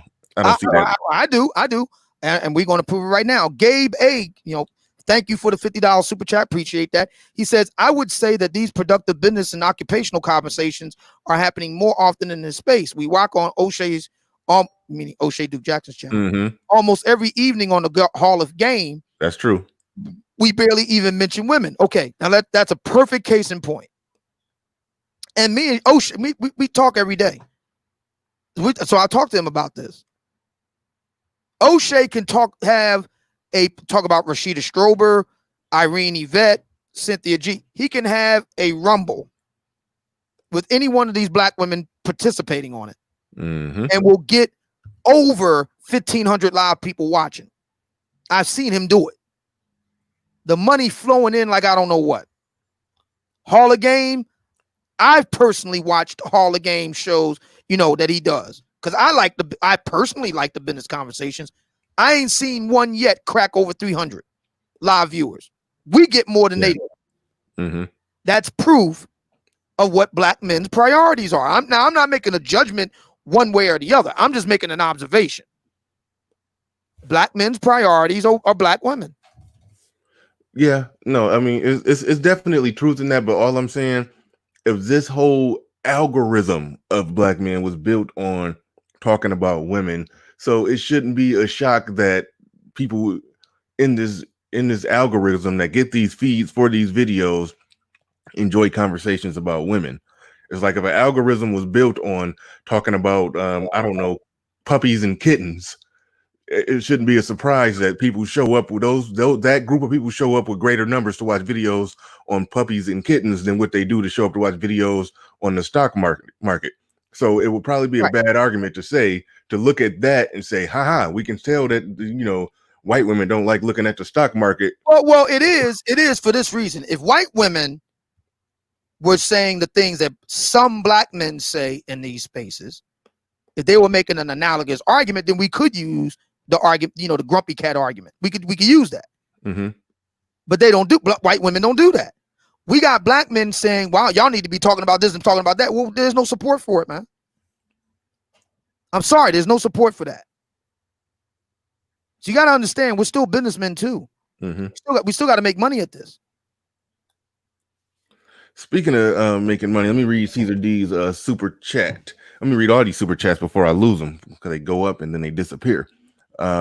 Caesar D says, Bernard, on a later date, can you do a stream about Ice Cube and how the J people are at his neck and getting ready to give him the Arsenio Hall treatment and juxtapose that to black men and how we deal with our situation with police brutality. Oh, I love to. Actually, Caesar D, make sure you're listening tomorrow. Me and Ed already agreed to do a show called "What Do Black Men Need to Do to Get Power?" That's going to be the topic of the show tomorrow. So, and I will highlight this this comment, and because you dropped some hard-earned cash on it, I'm going to make sure I read that comment again, and me and Ed are going to tackle that one. So Well, let me get a dig in right now, since you guys are going to deal with it as a topic tomorrow.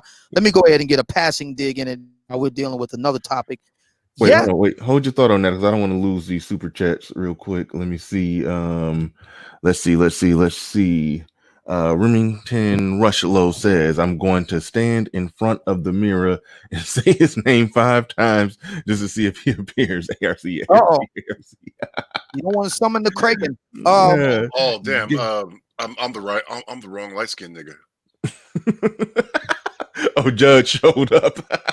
Oh, the lines got crossed. The lines got crossed. That's funny. Yeah. Just real quickly about Ice Crew. You know, I've heard a lot of brothers over the years say that, you know, Jewish folks or white folks and Jewish folks or Arabs or whoever, you know, is owning black, in this case, hip hop, owning black hip hop, and, you know, they're bullying us and they're taking all stuff. So my question has always been, okay, let's accept the premise on its face. Fair enough. What is stopping us from owning our own record companies? I thought we did, and I don't know what happened to where now we allegedly don't. I don't. Why can't we have our own operation, top to bottom, owned and ran by us? Distribution, pressing, A&R, you know, studio, you know, the whole shot. I mean, Motown. I mean, it's not like we got to reinvent the wheel here, man. We had this with Motown. Yeah, I don't know a lot about the inner workings and behind the scenes of the music industry. I was under the impression that there were a lot of black-owned record labels and all of that, but I don't know what happened or how. But I'm apparently being told that Jewish people own rap. I don't know. But again, I don't know about that. Accepting the premise. Okay, why don't we? I'm talking black men now. Why don't we own our own stuff? But don't Russell Simmons, Dr. Dre, and a lot of black people who are in the industry own they shit?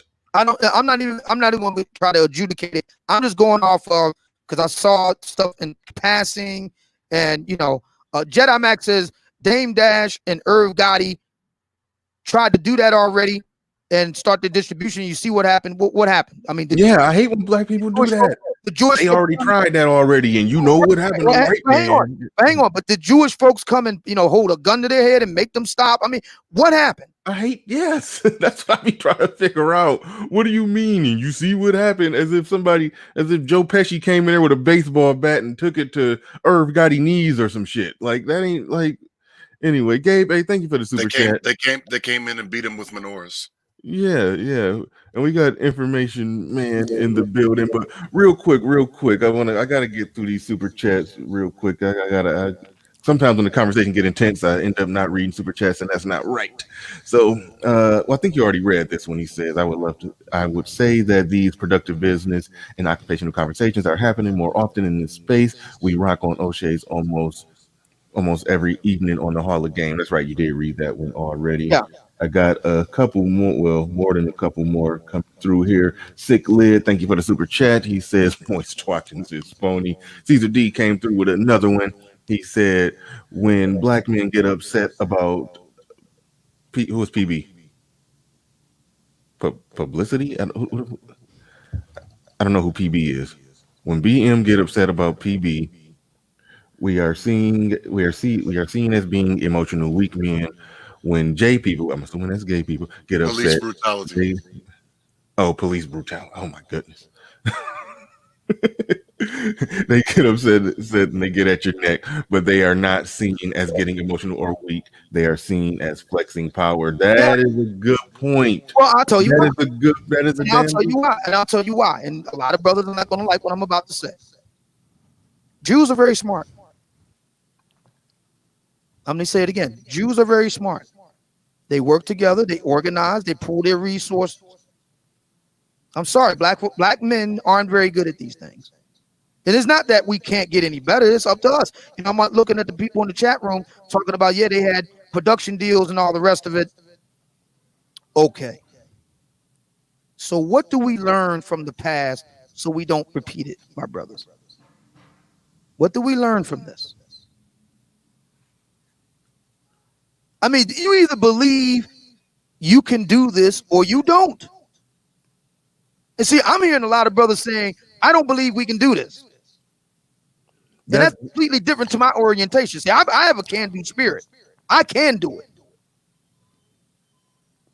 You know what? That's what I hear too when people say, "Well, they tried that and it didn't work, and you saw what happened." Is basically they saying that yielding to the magical powers of white people is so strong that we might as well not even try to own something. Because even some of our best that did own something, they had to hand it over. I'm like, no, that's not what happened. There's more nuance to that. But anyway, Dollar Watchers, thank you for the super chat. He said social media is what you make it. You get out what you put in. Gabe A came through with another one, 300 viewers on. We're getting some massive feedback. I think it's on your end information, man. You have to check something over there. Well, I'm going to temporarily. No, that's not me. Let me mute. Hold on. Is it happening now? Oh, okay. I'm sorry. It must have been on Bernie's end. Yeah, because it's gone now. Well, only thing I did is I muted Information Man. I'm about to unmute Information Man. Yeah, I got top-notch equipment here. That's not me. And then on top of that, the problem with Yard Streams is that Yard Streams has a lot of audio issues. So sometimes your equipment could be just fine, and it's just a damn streaming system that is continuing to try to improve itself. Every week I listen to the guys that created this. They're trying to make improvements. But hey, peace to everybody up here. I just wanted to come up. Bernie, peace to you, brother. Thank you for recognizing me. Obsidian, hey, man, keep doing your thing.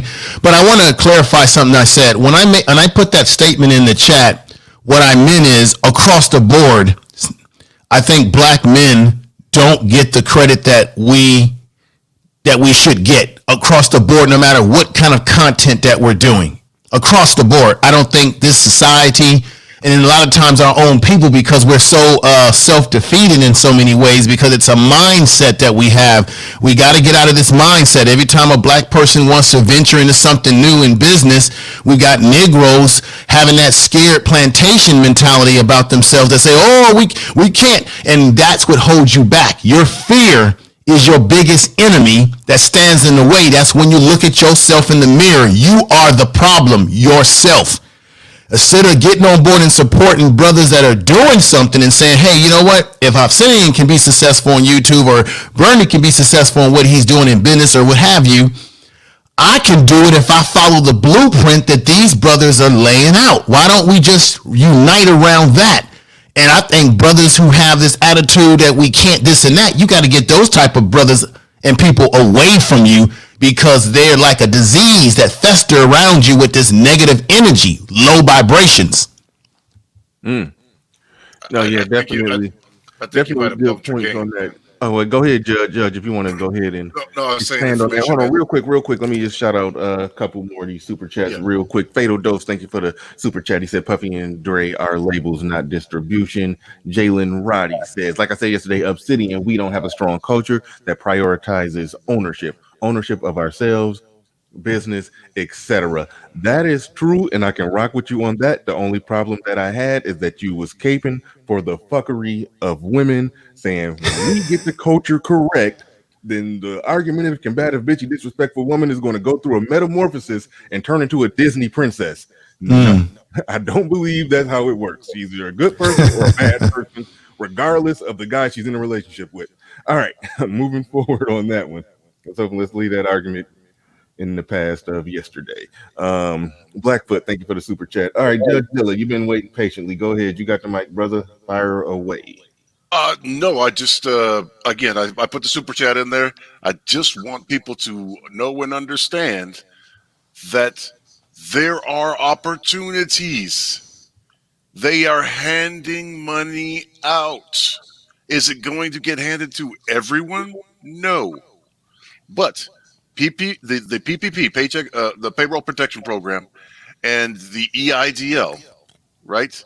The emergency disaster loan, right? Mm-hmm. For incomes that suffered because of this lockdown, right? Hmm. So if you have a business, I've heard that you have a Wookiee business, Mm-hmm. Bernard, Hold on, right? wait, hold on. Let me stop you right. What? I'm gonna let you go ahead and explain it because you're gonna explain it more professionally than what I was. But go ahead and explain that because I actually know what that is. I just never heard nobody explain it as the EEID, whatever the hell you called it.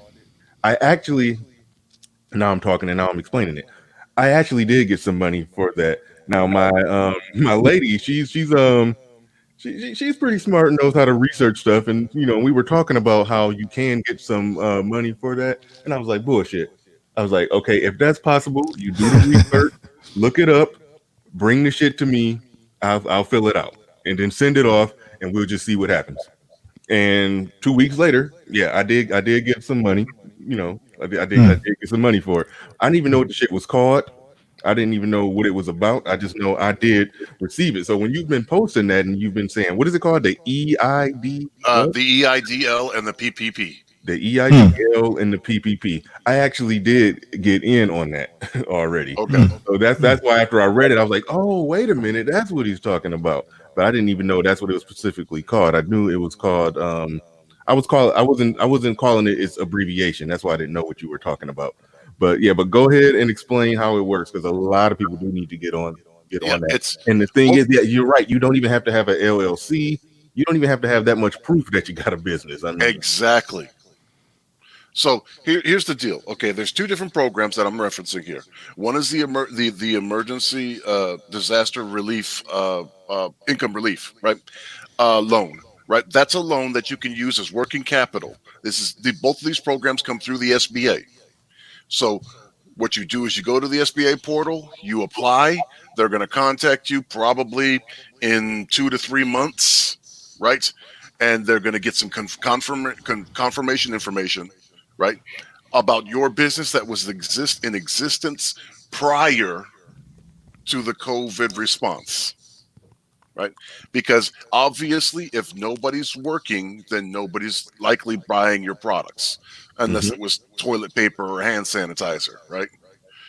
So that's what you can do because of that impact. That impact wasn't created by you. That's what these programs were set up for.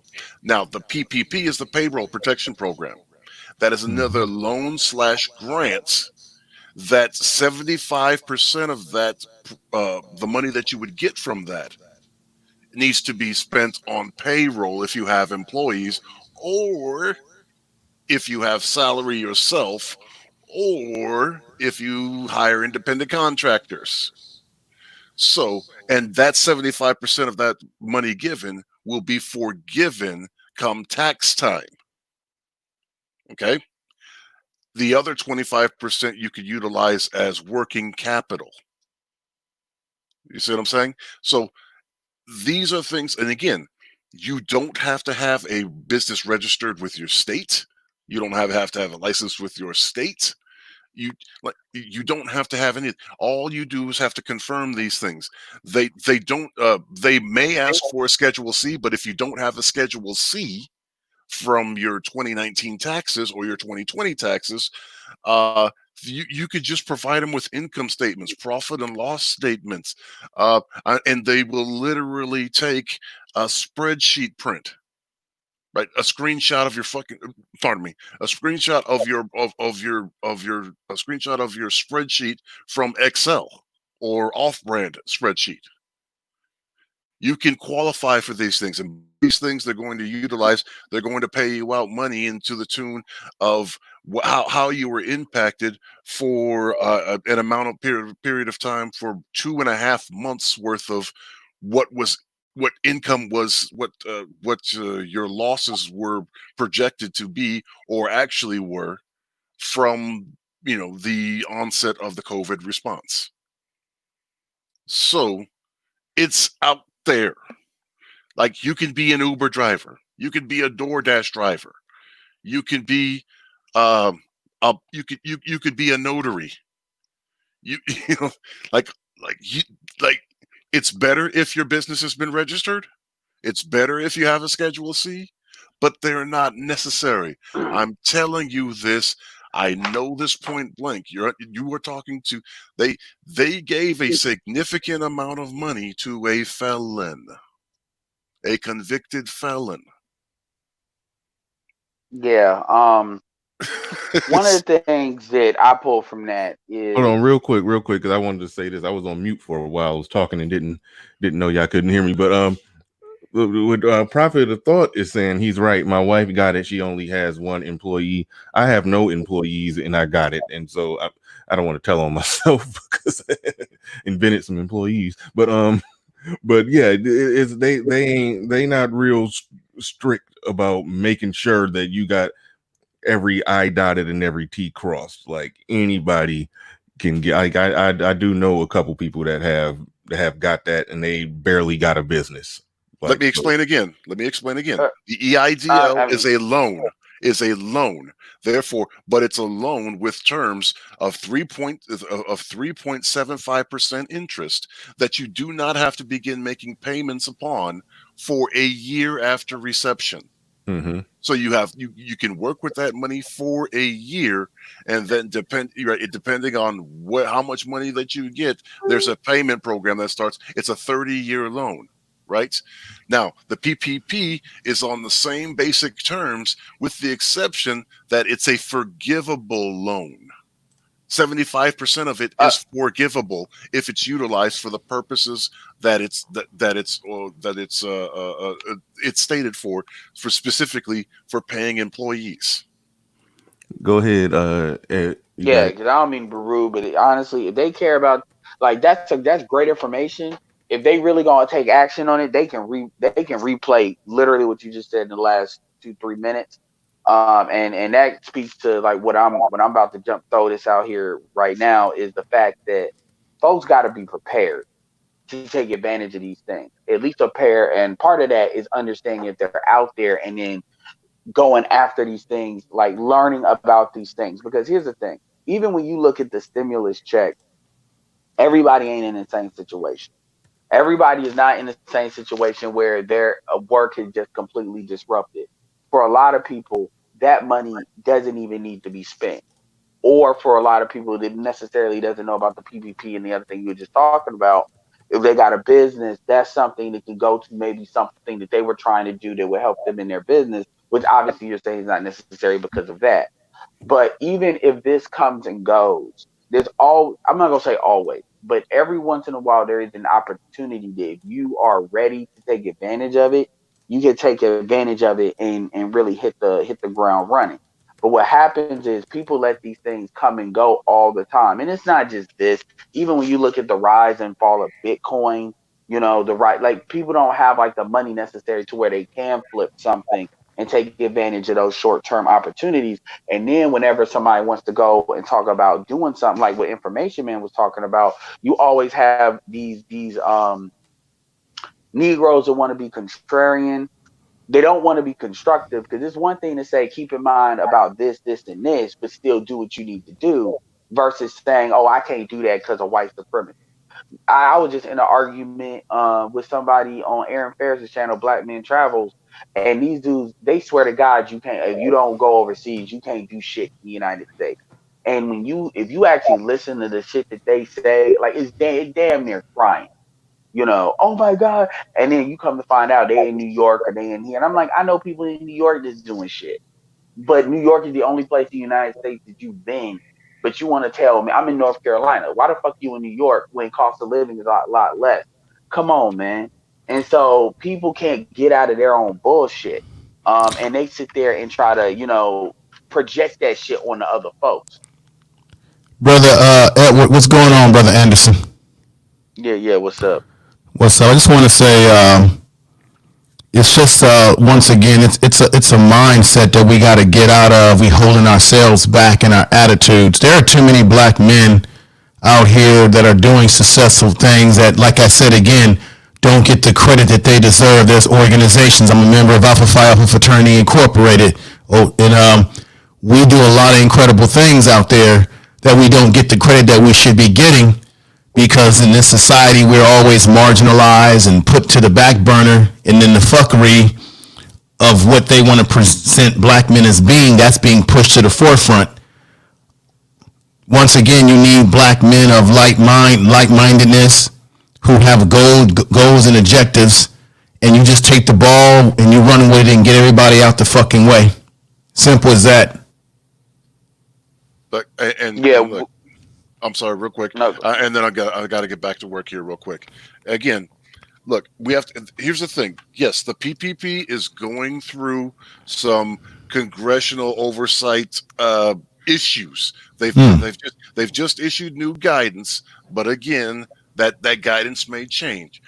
But all of that money for the second round of PPP is still in the goddamn coffers. Mm-hmm. But The first round of it, everybody and their mama, Harvard, and everybody went in there. Big businesses that were multi-billion-dollar businesses went in on that. mm-hmm. Get your piece. Look, you can sit here and say 1,000 reasons why it's not a good thing or a good idea or a good place. But if you can utilize that money to make your situation better, God damn it. We are begging and pleading for people to give reparations when opportunities are staring you in the fucking face. Well, let me put this on the table. As a group of people, as black people, are black people educated enough on how money works? Do we need education? Just like we need a political education, everything. Well, some of our people may not be that educated with money. They may think they know money because they can go out and buy a fancy car or what have you, but some of our people don't understand how money and how power works in this society. All right. Information, man. You gotta That's turn your another. mic down, man. No, but I'm just saying, brother, that's a key component to this.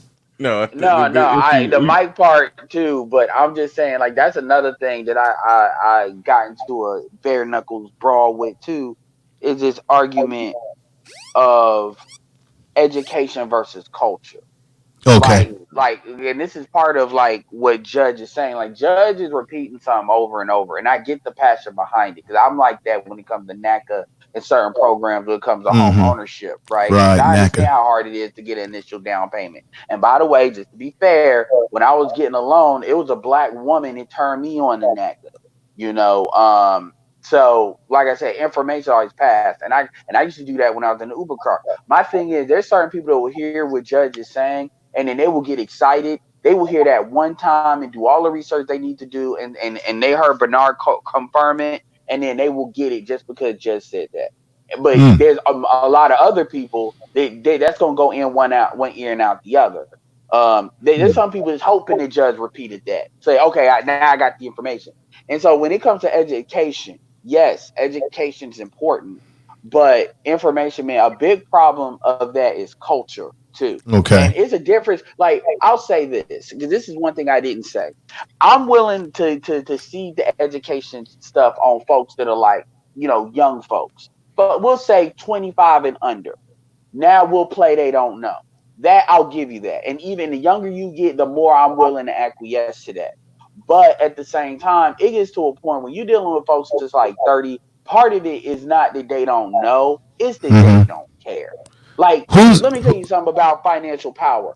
I went through, and I'm not going to talk about my mom. I'm not trying to throw my mom on the bus, but we know, and I ain't trying to throw women on the bus, but when you look at Section 8, you look at child support, you look at getting it for multiple dudes, you look at the earned income credit, which is what I really want to talk about when folks are working, and then you add all that money up as far as physical money they actually tangibly have to do. That's a lot of money. And then these women know, like, they know how to do hair, they know how to get underground money. And I'm not just talking about the women. In fact, I want to focus more on the dudes. The reality is, folks don't give a shit, and you have to, and this is all I'm saying to be constructive. You have to filter out the folks that actually will value the education. And sometimes you gotta say shit more than once. I understand that because it doesn't always resonate the first time. But then you gotta filter out the folks that they got a culture where they just don't want to care. And here's the thing: I'm not saying to say F them, they need to leave them where they lay, but you gotta let them come to you when they're ready. Right. But let me ask you all. This is a question for all the brothers on here. Who is in control of setting the barometer of what we call our culture? Who leads the barometer? Is it men, women, children? Who should be leading the barometer of our goddamn culture?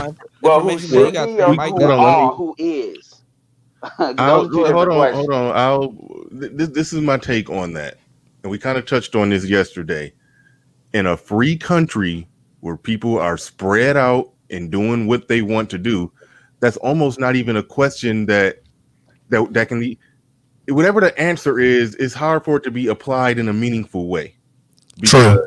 everybody's so spread out, so individualistic, and they're doing their own thing. And it's even like that with other races. Only groups that I see doing that, what you're describing, is like a small group of immigrants that haven't been here that long, but generation by generation, they're losing people to just American culture and freedom. So You're right. Yeah, but I understand what Information Man is talking about. Like when it comes to a culture of money, we need to get more specific on certain things because when it comes like a culture like what he said, when it comes to money and stuff, yes, then you can break that down based on class, right? So you can say, okay, well, certain groups of people in certain classes, because what separates you in by class is really how you deal. The middle class, what separates the middle class from the rich is the difference between income versus wealth.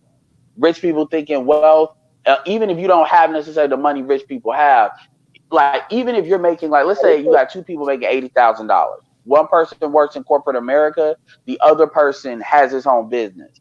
The person that has his own business is going to be thinking about what Judge said on the PPP stuff because he's going to understand what the rules are, what the legals are. You know, he owns his own business, whether it's a service business or it could be a landscaping business. He understands the tax deductions, the depreciation of value of his truck, which allows him to have a good truck but still get the stuff back. He understands the contractor stuff in which using that because he's done it. He's done it. His money actually makes more money because more money is his, and he controls where it goes when he wants it to go. Hell, I can even break it down to barbers, to where most barbers won't cash because if they got to deal with child support.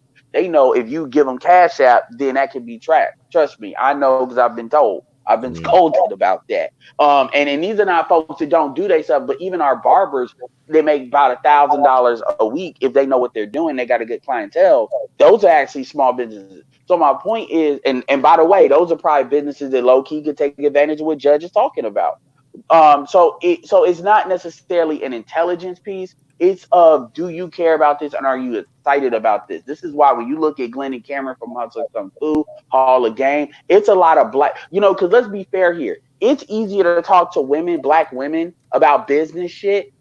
And it's easier to talk to them about this than black men. They get a lot more excited of it, especially if you establish what you're talking about. They get more excited about it. They're more likely to take advantage of what you're talking about if you give them good game. I hate to say it, they're more likely to appreciate it and want more. Why is that? And they're because they've been part of that is because no. Why are black men so apathetic across the board? Why? One second. Does anybody have any questions? Does anybody have any questions about this situation? Again, I'll give you my timeline. I put in March. I received approval I received approval the day I put the super chat in your chat last week, and the funds hit my account today. Enough funds again to a convicted felon. Enough funds to put a big smile on my face. So that's my timeline. You could drop if there's any links you could drop in the chat if anybody want to go. Look, SBA. Go to the SBA.gov. I mean, look. Judge, if you need me to drop, we can if you need me to do drop yeah, the link, that's it ain't fine. for you. Yeah, let me go back to Ed because hold on real quick. We gotta get DJ Kuda in here, but just real quick, Kennard Farmer, thank you for that super chat.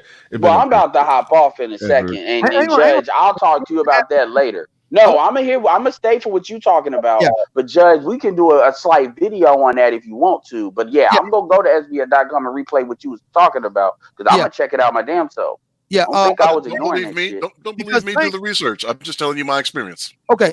So Tank is saying, in response to my question to you, Edward Anderson, in response to what you were talking about with Glendon Cameron and so forth. You said black women can be observed being much more enthusiastic, much more engaged on business and commerce matters than black men. We have, it's anecdotal, but I think it's powerful evidence right here in the Black Manosphere. Right?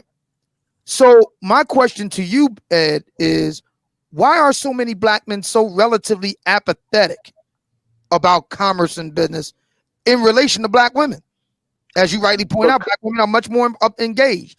And to let me add this to the discussion. I want to hear your response.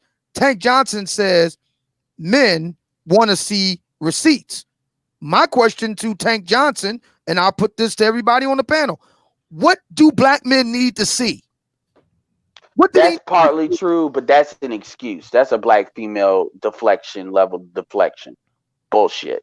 I call complete bullshit on that. Like, you take a dude like Kevin Samuels, how he looks, his YouTube credibility and testimony he's gone, and then somebody still be talking about they want fucking see receipts. You'll take a dude like Glendon Cameron, who has shown, I have seen dudes show people their back offices and their money. Like, I'll say this: if you compare black women versus black men and the level of receipts that they need, because black women ain't just listening to black men off some shit, but they don't require that level of receipts when it comes to this shit. They could kind of pick whether you sound like you know what you're talking about, and then do one little thing and see that it works, and then at that point they're not questioning shit. And sometimes they don't even need to do that. So going back to black men, that receipt shit, I'm sorry, that's bullshit. I get it, but it's bullshit. The reality of the situation is part of it is jealousy. This is where the old nigga debate comes from. This is why a lot of these old niggas don't like helping y'all motherfuckers, because y'all don't know how to respect game when it's being given. And I know sometimes I've gone into it with older black men, but a lot of times it's because they trying to ask me some shit that I didn't fucking ask for. But number one, and some shit that I don't need. That's generally, but my point is, black men have this thing where they gotta, I call it the Highlander syndrome. Part of it is they gotta have the only dick on the table because they're competing for females, even when females are not in the room. But another part of it is we have been cultured to defer to our women, not everybody, but as a culture, as black men. And also we are not confident. We're not confident in, no, we don't go through those proper rites of passages that boys or men need to go through in order to, even if it's work, in order to know what you can do.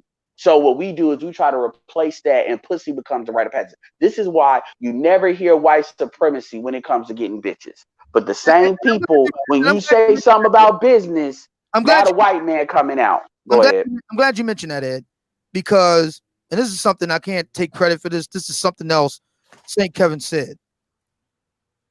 A lot of black men don't want to admit that they're incompetent. I'm going to repeat that one more again. A lot of black men don't want to admit that they're incompetent. They don't want to create a hierarchy around competence. Because a lot of black men don't want to admit that they're incompetent. A lot of black men aren't very good readers. A lot of black men aren't very good communicators or writers. A lot of black men don't have really good social skill. A lot of black men don't have the basic prerequisites that make it possible for you to be successful in business. May I ask you a question, Obsidian? Hold on. Testing. And this goes back. And this goes back to my point earlier. Round robin, back to my point about vulnerability. It's okay to say I need help. Yeah. And I'm gonna say this, and then I'm. May I just add something really quick, Edward, before you go in, and I'm gonna drop the fuck off. Well, this is gonna be 10 seconds, but ask your question because I know how I am. So go ahead. Yeah. As I listen, 10 seconds is like 2 minutes, though. Well, I promise it's 10 seconds. I'm gonna say this, and if it's not 10 seconds, I promise. Black men would rather destroy some shit that other black men are doing, rather than accept the hierarchy based on getting shit done. And why is that right? Why is that though? I'm saying it's because a lot of black men don't want to admit they have areas that they. Well, I'll leave that to the rest of y'all, but I just wanted to make sure motherfuckers heard that. Now you want to talk about self-improvement? Here's the real self-improvement. Learning how to be a better communicator, learning how to be a better writer, learning how to be a better listener, learning how to be better organized. That's real self-improvement. Right on to that. Keith, you wanted to hop up and respond to something real quick. Then I promise we going to DJ Kuda after this. I apologize. DJ Kuda been having you sitting there forever. But Keith, you sound like my man Kuda. Mm.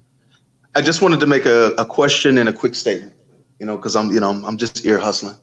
Mm-hmm. But I listened to this. One, it sounds like to me, we're just following the talking point of the Daggle about you niggas ain't building nothing. That's what it sounded like to me. Because I thought, I hear a lot of this chastising and what you niggas need to do, but maybe I'm mistaken. But again, I thought this was the thinking man space. So I thought all that chastising and what you niggas need to be doing was reserved for them other niggas. I thought we were the thinking quality brothers. So again, I hear all these what niggas ain't doing conversation. You've already said, oh man, most brothers are solidly middle class. Most brothers are doing enough to be able to you shouldn't have to be masters of the goddamn universe to get your women to cooperate with you. If you're taking on that talking point, then you're taking, it's no different than what the bald eagle, what's the difference between what I'm hearing now and what the bald eagle has said? Hold on 1 second, Keith. I want to make sure, because I've always said this. Yes, when it comes to business, we need to do more. But that argument and the if we do that, then black women will act right argument. I debunked that or shot right. that That's down. that's why I kept saying. Now, Obsidian, were you saying? Is that what you were saying? Yeah, I want to respond to Keith's statement, because actually Keith threw out he made a complex statement. It wasn't a straight. Right. The first part of his statement was, I'm hearing talking points that have been made outside of the Black Manosphere now being reiterated in the Black Manosphere. So let me no, inside of the Black Manosphere by the women, Right. Yeah. You mentioned Cynthia G. She's outside of the Black Manosphere. Oh, okay, roger that. So let me address the first point. We're actually responding to people like Complex Design, Keith. He's within the Black Manosphere saying, why are you spending so much time talking about black women when you need to be talking about this? Fill in the blank. He's just reiterating another BFF talking points. Niggas, just shut up. All that is a complicated, just shut up. That's all that is. All right. So I just want, so before we get into the weeds here, let's slow it down and find out what we're doing right now is actually acceding to the wish of the complexes of the world to say, why are you spending so much time talking about black women when we need to be talking about this? That's where this came from. So you're I get it, but I'm saying that we're doing both. Right. I'm out here shaking over the world, and I can get on the internet and talk this shit. Right. Your response to Complex and black men like him, because he's not alone, is you guys are aping the same talking points of black women like Cynthia G, and it's not fair. Roger that. Okay, that's number one. Why don't you niggas just go out there and build something? Right. That's number one. Number two. With regard to the Cynthia G argument, I'm going to use that just for sake of argument. With regard to the Cynthia G talking point, I agree with Bernie. See, I think it's completely possible for black men to have their act together and black women still act like bitches. We know that because the men who are getting dogged out the most are the men who have it together. Right, exactly. We see it all the time. Now, here's where black women like Cynthia G are being intellectually dishonest. They're not willing to admit that there is a such thing as a sister who, case in point, Tamar Braxton. We just talked about this recently. Now, say what you want about her husband, but one thing you can't say about him is he's a failure. By definition, he's a successful man. Am I wrong, Bernie? No, he's very successful. All right, then. But that don't stop her from being a bitch. Bro, because again, we following what these women say. They always again, this is the all niggas are in jail argument. When all niggas are not in jail, then you niggas don't take care of your kids. Niggas take care of their kids. Well, you niggas don't wear no condoms. Oh, CDC says niggas wear condoms. Like, it's all, you build a rocket ship to the moon. Why didn't you niggas invent time travel? Right. I keep telling you this. It don't matter what the fuck you do. Right. So my response, I'll take it a step further from where Bernard was, that insofar, and I'm just calling it for sake of argument, the Cynthia G argument. No, Cynthia G, you're just a bitch. And here's my thing. My thing is this. The great thing about today's world is that there's a place for the quote unquote boss bitch. It just ain't in my house. See, I think it's wonderful. One of the great things about, I know feminism isn't a very popular topic in these circles, but let me say this. One of the great things to come out of the feminist era is that women who have an A-type personality, who are very disagreeable, there's a place for that. You can get educated. You can work in a certain type of fields where those type of things can be very helpful to you. For example, being a lawyer. That's wonderful. But I don't want to live with that. I'm cool that can be good in society. That's a good thing. But I don't want to live that way. You don't want to be arguing down in the kitchen over something mundane because she feel the need to outlaw you. Obsidian, I think what Keith was getting at, and you've been kind of, tightrope walking on this one, where it sounds like you've been saying things that implied that if black men did this, black women will then turn around and do that. All right, well, let me speak to that. My whole thing is calling black women on their bluff. This is poker. But by doing that, that's almost like saying, okay, well, they dared you niggas to jump off a bridge. Okay, fellas, let's all just jump off of a bridge and prove these bitches are like, you're allowing them to lead. Okay, we'll do this nigga dance here. And how about fuck you bitches? We're doing great. And if you don't jump on board, fuck you. How about that? How about not having to do this nigga dance, constantly have to prove a lot of brothers to bitches who you're 3 times better than. A lot of brothers are already doing that.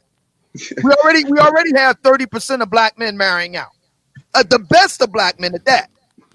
So, Obsidian, is my mic sounding all right? I'm having some problems. Too loud. Is it loud? Hey, bitch, if you ain't on board, you ain't on board. Too loud. Too loud. Turn the gain down. All right. Kuda the expert. Go ahead. What'd you say? Let me see something here. Is that a little bit better? Better? Lightly. Turn the gain down. The gain. Yeah, you gotta turn the gain down. All right. How about that? Too low. A little bit up. Much better. Nigga Jayla said is bashing women a better alternative. These elementary Negroes. You want to come up a little bit from where you was at. Say something now. Do a test. Testing. 1, 2, 3. That's good. You could even stand to turn it up just a pinch more. But yeah. All right, now you're good. All right. Thank you, gentlemen. Thank you. Yeah, it's the gain. That's what happens when the gain is loud. You start clipping. Thank you for that advice. I tend to agree with what the young brother is saying. I think Obsidian, would you admit or not admit that as black men that are doing what we're supposed to be doing on our square, doing things by our own beat, we should we should spend less time worrying about what these women are doing or not doing, because the women that you're going to attract, that you are looking for, that are your type of women, they're going to fall under your program. The women that are tend to criticize us are women, for the most part, that we don't want anyway. They don't even meet the barometer of our requirements already. Yeah, but what I've always said with that is that these conversations are not about getting women to want us. It's not about me getting the woman that I want. That's personal shit. That's personal shit that I got to do in the real world, or that I have done in the real world. What I do here, reason I talk about women, like the show I did yesterday, where I played a clip from a woman saying what I assess to be some bullshit about why black women are not feminine and submissive. They keep putting those arguments out there on their mega boxes, on their megaphones. I'm going to rebut those arguments on my megaphone. I'm going to respond to their arguments. It's a rhetorical war of words. So I have a healthy understanding of that. So the woman that I responded to, I'm not trying to get her to see my point of view so she could act right, so she could be feminine and submissive and then come and be in a relationship with me. That's not the grandiose plan here, to get a woman to submit and act right. That's a personal thing you got to do in your own individual life. Yeah, and the wrestling with some Klingon. And to follow up on Bernie's point, this is something that black men in the black manosphere, and I'm not just talking about content creators, I'm talking about the rank and file, have to understand. Media matters. The media narrative matters. We are responding, and that response matters. You know, personal stuff aside, we have to respond. That's been my mission from day one, is to have a vigorous, vociferous, muscular response and change the trajectory of the narrative. And we're doing that. Even Yes, sir. if you look at Cynthia G, Cynthia G in 2020 ain't the same Cynthia G of 2017. I mean, she's Bernard. She's a lot less vociferous today than she was 3 years ago. You want to know why? Well, part of it because of that relentless month-long roast that I put on her. But I mean, but more brothers have been like, no, that's some bullshit. It's bunk. But Obsidian, let me put this on the table too, because I know Brother Samuels has talked about this. As much as we talk about the issues and the fuckery of Jalen Roddy, elementary, because I could buy and sell you, sir.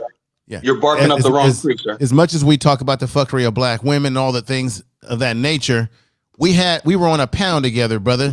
And the question is, do black men really support each other? And we talk about image and needing to support black media, as you have talked about. Are black men really putting their money where their mouth are in terms of supporting black media? No. Well, then that's a problem, brother, because if we're going to set up here and say all these things. Well, let me expound upon the answer. Let me expound upon the answer.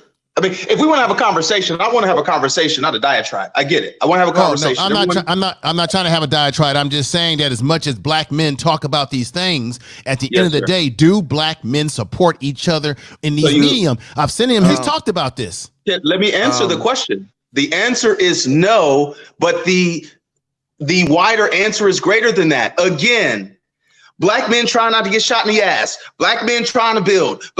500 people are telling black men what it is that they're supposed to be doing. Every time we get on a new panel, why aren't black men doing this? Why aren't black men doing that? Why aren't black men doing that? Why aren't black men doing that? How about black men are trying to fucking figure out how to enhance their lives and build without having 9,000 people telling them everything we need to be doing? We can only fucking do so much. Okay. Right, but do we support each other? Hold on. But do we support each other though? That's the key. I'm answering the question. We are the second generation of people, or of black people, who even have all of our fucking rights. Okay, it's gonna take us time. In the time span that we're in the 21st century. If we don't know to support each other now, then we're lost. It's easy to solve all the problems on the internet in a paragraph. I understand. Brother, I understand it very well. I'm way older than you. I've been through a lot. You're not going to preach at me. You're speaking to the choir. I'm not trying to preach at you, brother. I'm just saying that. It's black everything men you're saying, I understand. In the 21st century. 2 + 2. I'm not yelling at you. I'm not yelling at you, brother. There's another you don't have to get on that we're not talking about. I'm not even yelling at the brother. I'm simply saying it's a 20. Information, man. Information. I muted you for a second. All right. We're gonna come back to that. Just stay there. We're gonna come back to that. I needed everybody to just relax for a second. I don't want it to get out of hand. Kuda been trying to. All right. I unmuted you, information man. I unmuted you, silent. We're gonna go to Kuda, and then we're gonna go back to y'all. Let y'all just take a break. Take a break and hold your thoughts. I'm fine, brother. I'm not emotional. I'm simply saying we're in the 21st century. I love the emotional part. I think it's always that emotional. There's no sense. See, people who use excuses or twos are the incompetent. Excuses, brother. I can buy and sell you too. Don't play me on that. Come on, fellas. I'll show my receipts. You can't. You didn't even. Don't come at me I'm like not that. talking about you. I'm saying that there's a saying that excuses or twos are the incompetent, and people who use them seldom succeed. So who are you referring to? I'm saying brother. Calm. You're the one that needs to calm down now. I'm not talking about you specifically. I'm saying in general. I'm saying that we're in the 21st century.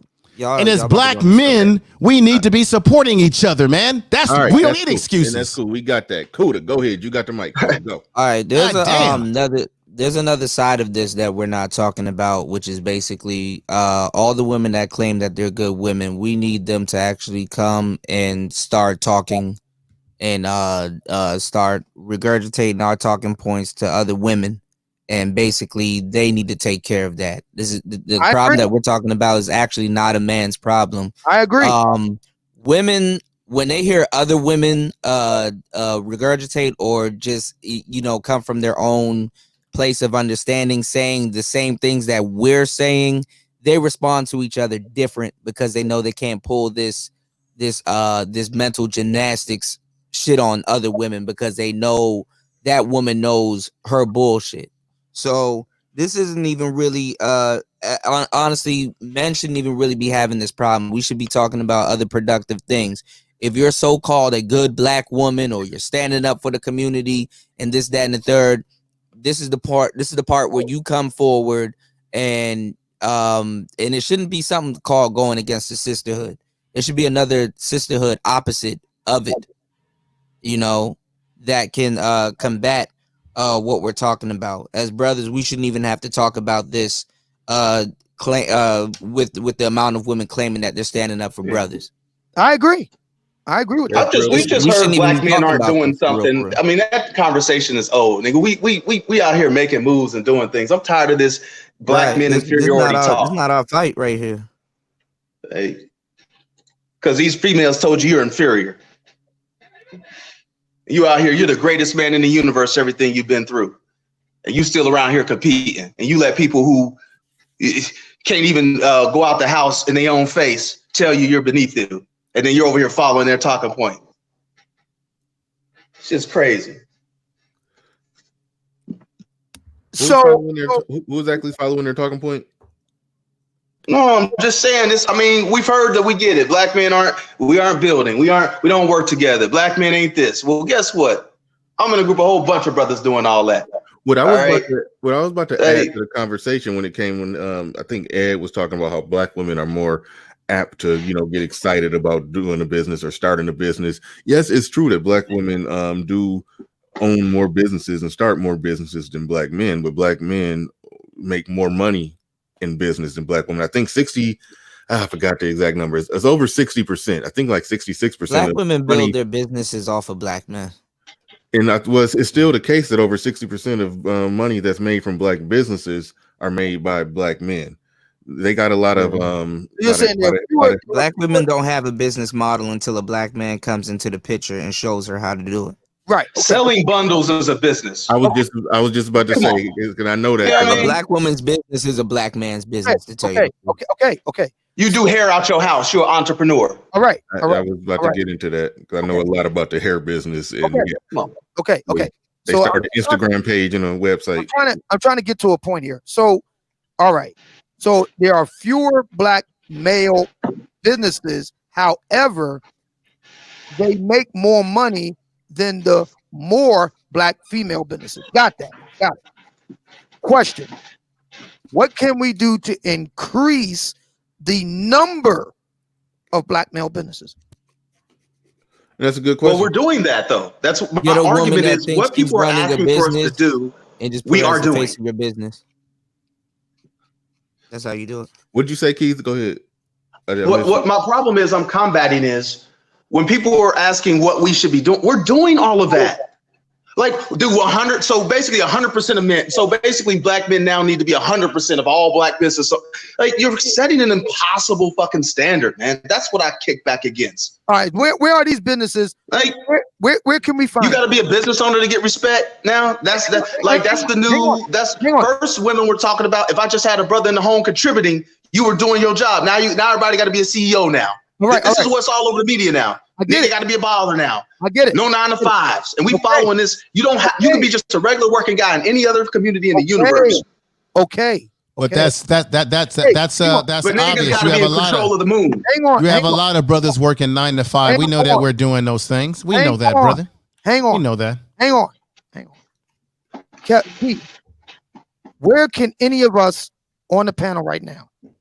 Where can any of us find these brothers in business? I'm just curious. Right here. I'm one of those brothers. Let's see. I can find that question. What do you mean by that question? Where can we find them? I don't even understand that question. Well, if the argument is Black men already got their act together. We doing the damn thing with business. Fair enough. All right. Where can we find them? What do you mean? See, what I'm getting at is this. Black women are very influenced by social media. If it didn't happen on Facebook, on Instagram, it didn't happen. Okay. But why are we worried about what they're saying? Again, why are we doing this nigga dance? I think I know where Obsidian is going, and I probably disagree, and I know you're gonna disagree, Keith. I think what he's saying is all the businesses that black men own, where they're making money, more money than what black women make in business, even though black women would claim that they just killing it in business. I think what Obsidian is getting at, how do we get to a point in a place where we promote and advertising them and putting them on Front Street so it could be known to black women that there are black men who are out there killing it in business? Is that what you're getting at, Obsidian? Yeah, but also, because I think I know where Keith is going with this. So let me put this out there and we can go from here. I don't mean this to be insulting in any way, Keith. Hey, brother, you know me, bro. Hey, do your worst, bro. I got you. We good. See, I understand the sentiment. Fuck them bitches. We go on here and do our thing. Yeah, but those bitches are family. They're my mom. You know, but me personally, you're barking up the wrong tree with me personally, but let me finish. Yeah. They're my mom. They're my grandma. They're my sister. They're my aunt. They're my cousin. They're my daughter. I think, Keith, because of your particular background, I don't want to go too far in the way. Hey, brother, listen, I'm an open book. Say what you got to say, bro. We good. With your particular background, that might inure you to some extent to what I'm saying. Mm-hmm. Cutting black women off is a fairly easy proposition for you because, to be frank, you don't really have a family. Roger that. But for a lot of black men, that's not as easy a proposition. This is the issue I had with Mad Bus Driver. But oh man, but that's the reason I could be completely objective in these conversations, because I don't feel like I belong anywhere. I'm just this I've always seen myself as an amoeba floating through the universe. I don't have a community. I have no agenda whatsoever. So all I'm doing is giving my observations based on a strict objective, because I don't owe white people or black people or men or women. That's why I have equal smoke for everyone. I feel everyone else has an agenda, and I'm just really looking at things completely objective. You know, yes, you have to say no, mama. Yes, that's the hard answer. Yes, mama, you too. That's the hard answer. Yes, auntie, you too. Yes, sister, you're a daggle too. But when they try to, well, what about your mama? Yes, my mama wasn't shit either. But here's the trick with that. In the abstract, or from your particular vantage point, that's not a hard thing to do. Yeah.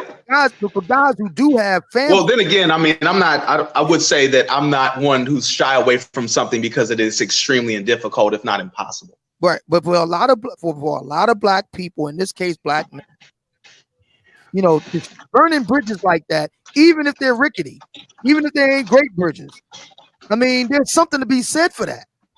I'm not saying that you're wrong. I'm just simply saying there is a human emotional element at work here that we have to think about. I think a lot of black men care about this stuff because we ain't just talking about women we want to fuck. We're talking about people that are family.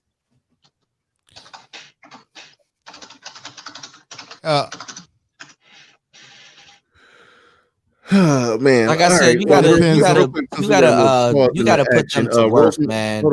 We got a lot of women that claim that they're good women and they're not getting put to work. You gotta put them to work. They have no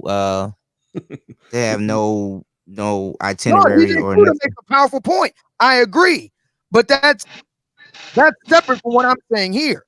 If the argument is black men are taking care of business, we don't need to be concerned with making sure that black women know that, because we don't care what black women think. Okay. My response is, how do you propose to move forward without half of Black America? I keep telling you the future is going to be Blake Griffin.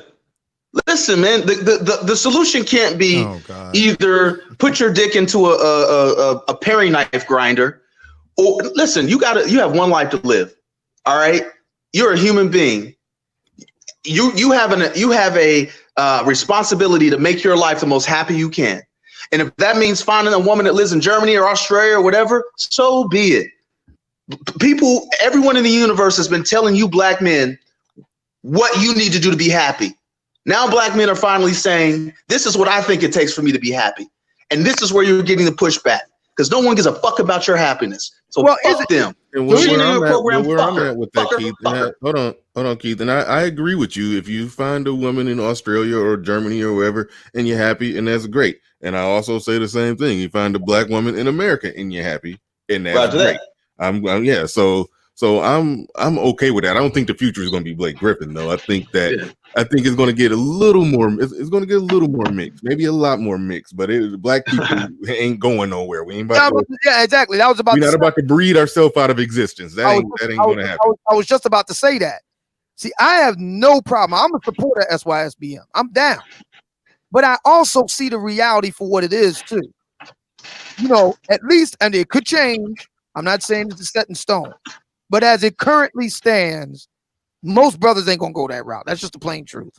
This is where what DJ Kuda said becomes so important. It's time for. Matter of fact, I even have a chapter in my book that's called "The Incredible, Invisible, Good Black Woman." Now's the time. We need y'all to step the fuck up.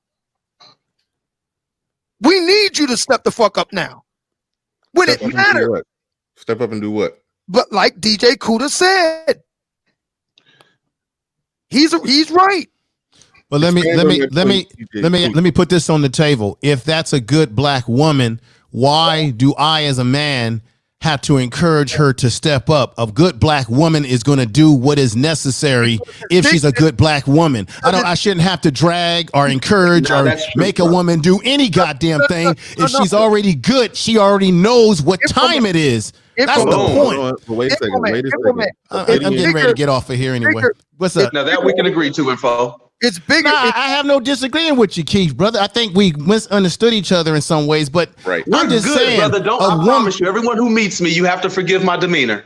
No. I got nothing against anybody on here, but I'm just saying that's fundamental. As a man, a woman would know her place automatically if she's a good woman. I don't need to be convincing someone. Hell no. If the woman's not with with that program, I'm not wasting time with her. That's true because you're talking about an interpersonal relationship information, man. What DJ Kuda was talking about, is the good women with their head on straight. He mean put them to work, get them to speak on behalf of men in media, social media, and things like that. Yeah, we need. Okay, that's fair. Are you familiar? I want to ask everybody on the panel. Does the name Christina Hoff Sommers ring a bell? Heard it before. I just don't know. Heard it, but I don't. Yeah, I heard it before, but not too sure. What about this one? Karen Strawn. Yeah, I heard of it. Yeah. Real quick, Rosemester 1, thank you for that. Educate us on these people. And Trenton Andrews, thank you for that cash. Here's the reason I'm often asked by our white brothers, the white manosphere. Why do you guys need a separate Black, manosphere? And I simply they know why. And I hang on. Yeah, that's a dumb question by them. They know damn well. Hang on. Because their argument is these issues are, pretty much universal. And I simply respond to them by saying, you guys have a Cassie J. You know who she is? No. She is the director and creator of a film called The Red Pill. You can see it here on YouTube. Oh, yeah. I know about her. Good movie. You have a Cassie J. You have a Christina Hoff Sommers. You have a Kathy Young. You have a Karen Strawn. They don't exist in Black America. The closest thing we have to that is Sister Shahrazad Ali 30 years ago. That's it. And that's a problem. This is the reason why I said what DJ Kuda said is 100% true. Until we get sisters stepping up and speaking on behalf of the brothers, this really won't change. Now, can you do it on an individual level? Absolutely. But on a more broad-based level, no. Right. Yeah, and what you're saying right there, and that's something that I noticed on one master teacher stream, and this may be a surprise to some because a lot of people know the stream I did where there was some commentary that I had on Jessica X, but I did notice that she did go in there and get down in the trenches and argue against the sisterhood, as we call it, arguing essentially the talking points of men. And so I think that's sort of what you're talking about there, a woman who's essentially on our side and will go and talk to the women. And I did notice the demeanor of those women change because they couldn't just simply make the bullshit argument of, you're just a man and you have a dick and balls, and that's why you think the way you think, but you're wrong because of this. So it was a different dynamic when a woman do go down in the trenches and argue with, and challenge what the women are saying on our behalf. That is a thing. And so, yeah. And by the way, Right, I don't mean any disrespect to the relatively few sisters out there that are in the kind of Black Manosphere mosh pits, kind of going back and forth, a Jessica X or a Kinder D. No disrespect to them, but you get my point here. We need somebody of comparable stature. Pulling your reference number over now. To all of these other sisters, these other white women, that the white manosphere, I'm going to be honest with you, and I talked to these guys, and they agree. They thought about it, said, yeah, I have to admit, you do make a point. They kind of take it for granted. Anytime they take it for granted, they are white women. 53% of white women voted for Donald Trump 4 years ago. You know what? You know how many black women support the Democrat Party? 95%. Right. Matter of fact, it's even higher than that. It was about 70, almost close to 70% of white women. But you're right. You're okay. Right. All right. You're right.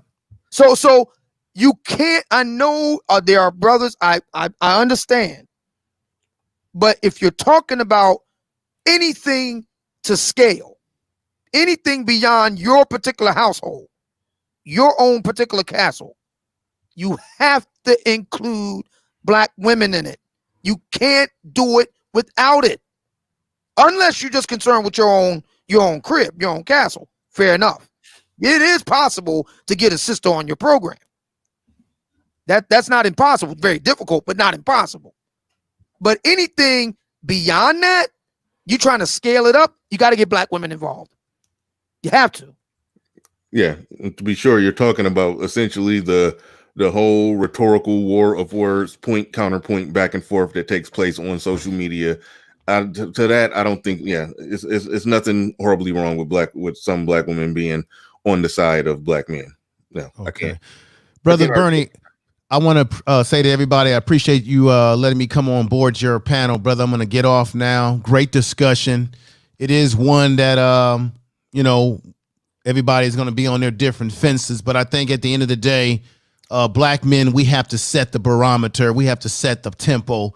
And if a woman is truly with our program and she's a good woman, she understands that essence already. We don't need to convince them to come our way. And to answer your question, Obsidian, when you say where are black men businesses, brother, I can go to conventions every year and be in a room with thousands of black men, hundreds of black men that are in business, entrepreneurs, high-level business, accounting, law firms, the whole 9 yards. I can pick up my phone right now and call black men across this country, any city I go into and drop into, and get a red carpet treatment in my brotherhood. So we're out there, but it goes back to what I said before. Black men are not getting the credit for what we do in this society overall, but we have to be in control of our image, our narrative, as you have said many times. Whether we get credit or not, we got to taking the ball and run with it. So peace to all you brothers on the panel. This was great. All right, man. All right, thanks, information, man. Anytime. Thank you. Anytime. Thank you, brother. Let me say in response to information, man. I 100% agree with what he's saying. I know exactly what he's talking about. I'm a part of a group, and I don't know if St. Kevin is listening, but if he is, maybe he can join us. He has a private, by invitation only group of black men from his side of the business. And I mean, not all of them are, but many brothers there are businessmen. Very successful guys. Matter of fact, I'm looking to do business with a number of them myself just on GP. I'll find a reason to do business with these guys. Find some. Just on GP. So I know for a fact that we exist. But see, the trick is, and it goes back to what DJ Kuda mentioned. So you have Cynthia G. We're going to use her for a moment. Whether we like her or not, and her star has dimmed a bit, but she still has a formidable following. In other words, she's still a somebody. Not as much as she used to be, but still a somebody. And see, we can say to her, Cynthia G, we brothers exist. You just don't have access to it. I can say that with confidence because I'm in St. Kevin's group by invitation only. And I can say she ain't got access to that. The black women there are a completely different cut of cloth than her. I can say that with confidence. Can I chime in on that real quick? Well, hang on one moment. I can say that with confidence. However, going back to DJ Kuda, I'm going to hand it off to him. However, because Cynthia G has that dais, she can still get the point across that black men ain't building shit, even though it's bullshit. This goes to what Kuda was saying. See, those sisters in Kevin's group, they need to be having their own dais too and firing back at the Cynthia G's. And until that happens, we're not going to move the needle on this thing. You got it, DJ Kuda.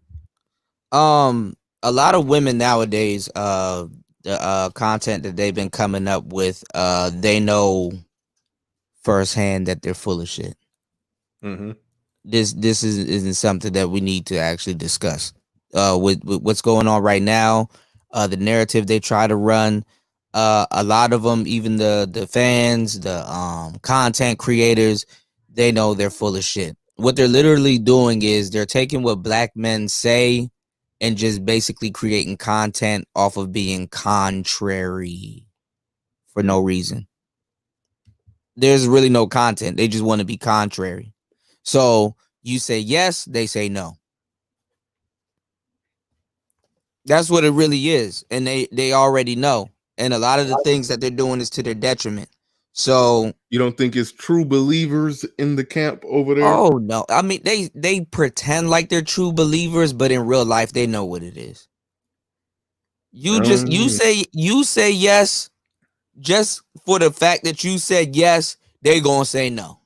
I think it's just bullshit. You have women out here teaching women how to be women, right? Mm-hmm.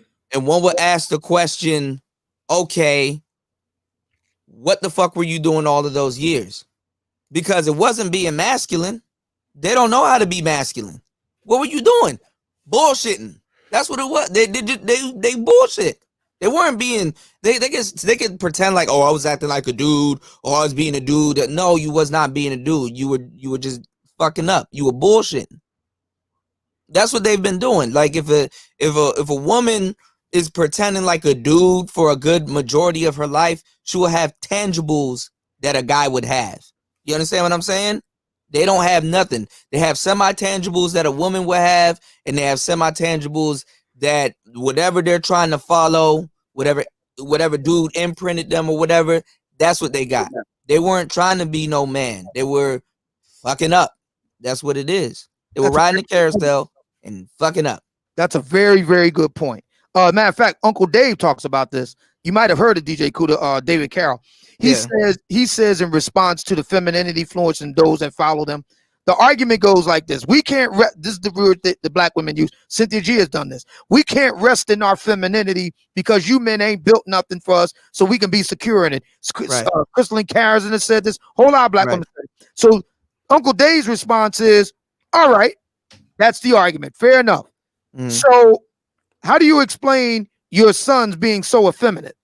You got to be a pit bull in a skirt because we haven't built nothing. Fair enough. So how come your son ain't a pit bull too? Why is he effeminate? Well, I mean, the answer to that question is what should we build, and they never know, because as soon as you build something, they move the goalpost. It's a rhetorical question. Those trick questions don't have no I answer. agree with you. I agree with you. Right. But Uncle Dave's question is really important. If Mhm. the argument is we got to be hard and all this because we can't rest in our femininity because black men Right. ain't built nothing, the response is okay. So how come your son ain't hard like you too? Right. Why is your son so effeminate? They So break hard their to be they effeminate. break their Explain sons that. for an excuse. That's what it is.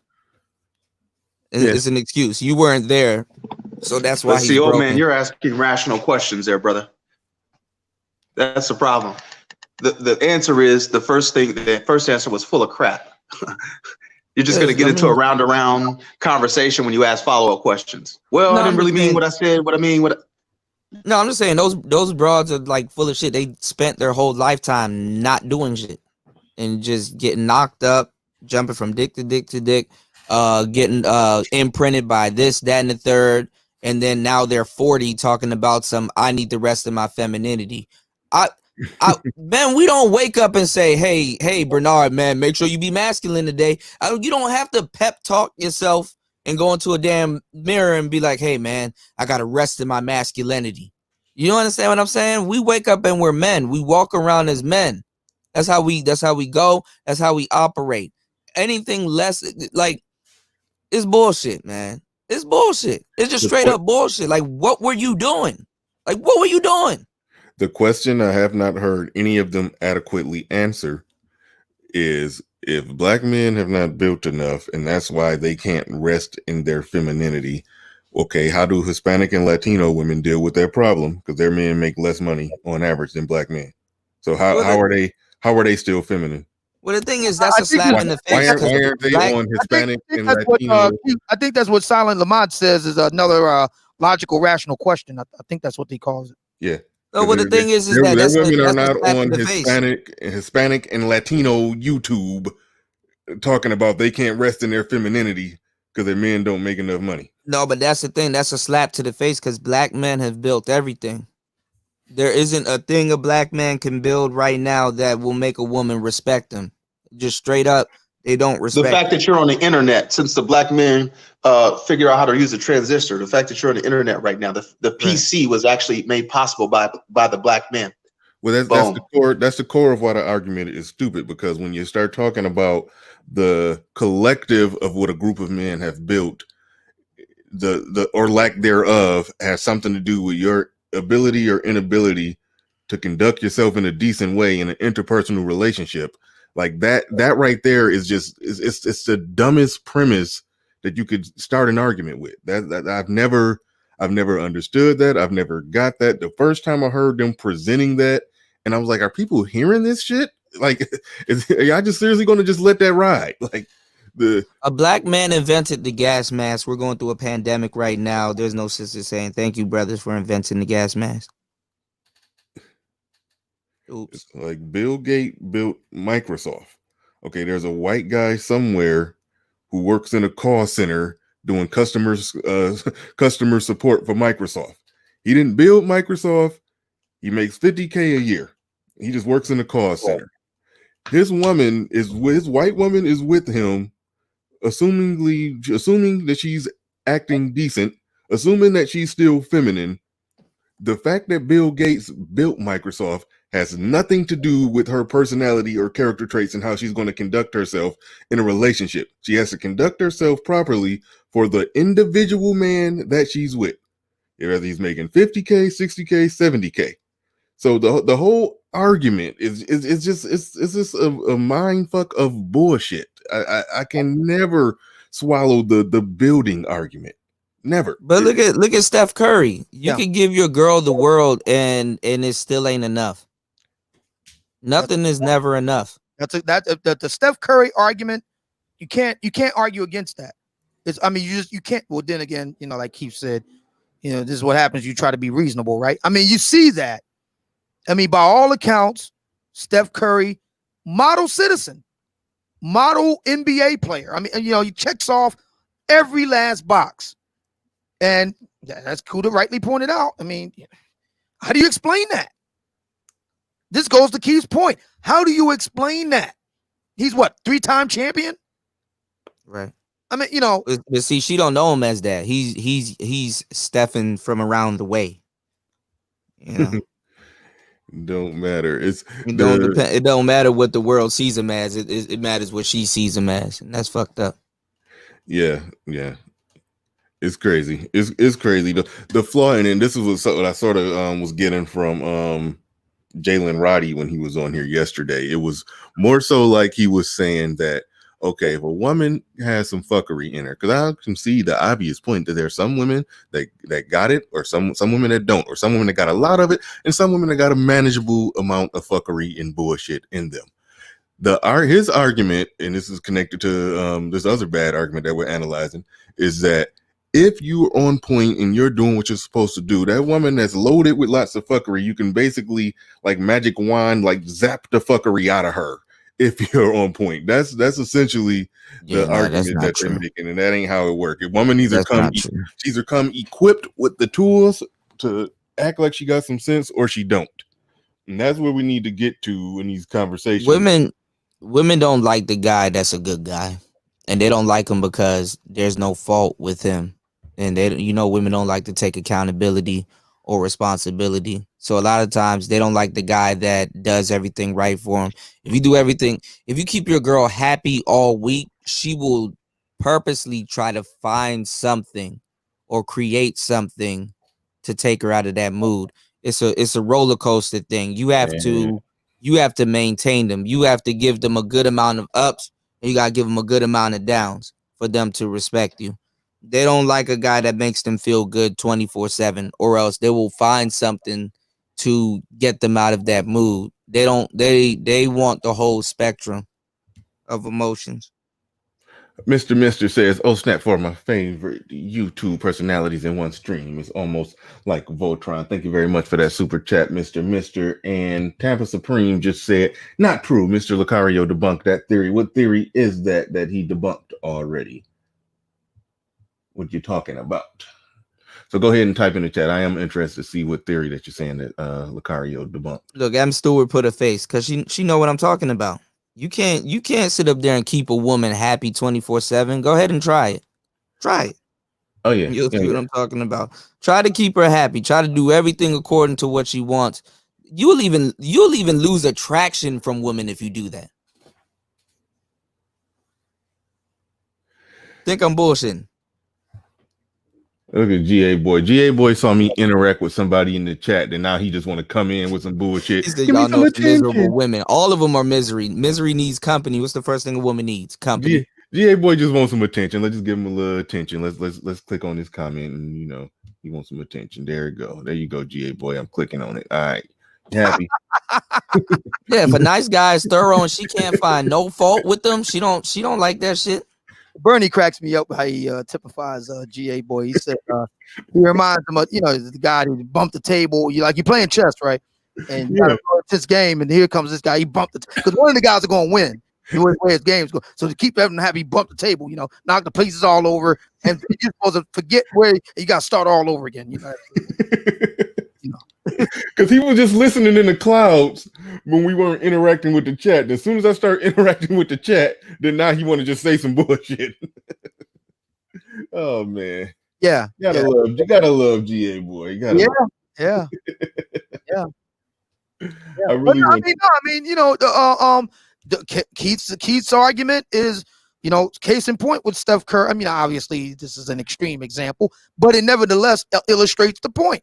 How do you explain that? How do you rationally explain that? The man ain't cheating. The man ain't, going upside your head. Model citizen, believer in God, loves God, all this stuff. God-fearing, loves the Lord and all the rest of it. And look at it. Look at the result. Yeah. I think we're being trolled by Tampa Supreme. He said his wife happy 24/7. It's levels to it. It's very, very rare to find a woman that's happy 24/7. So that's just very rare.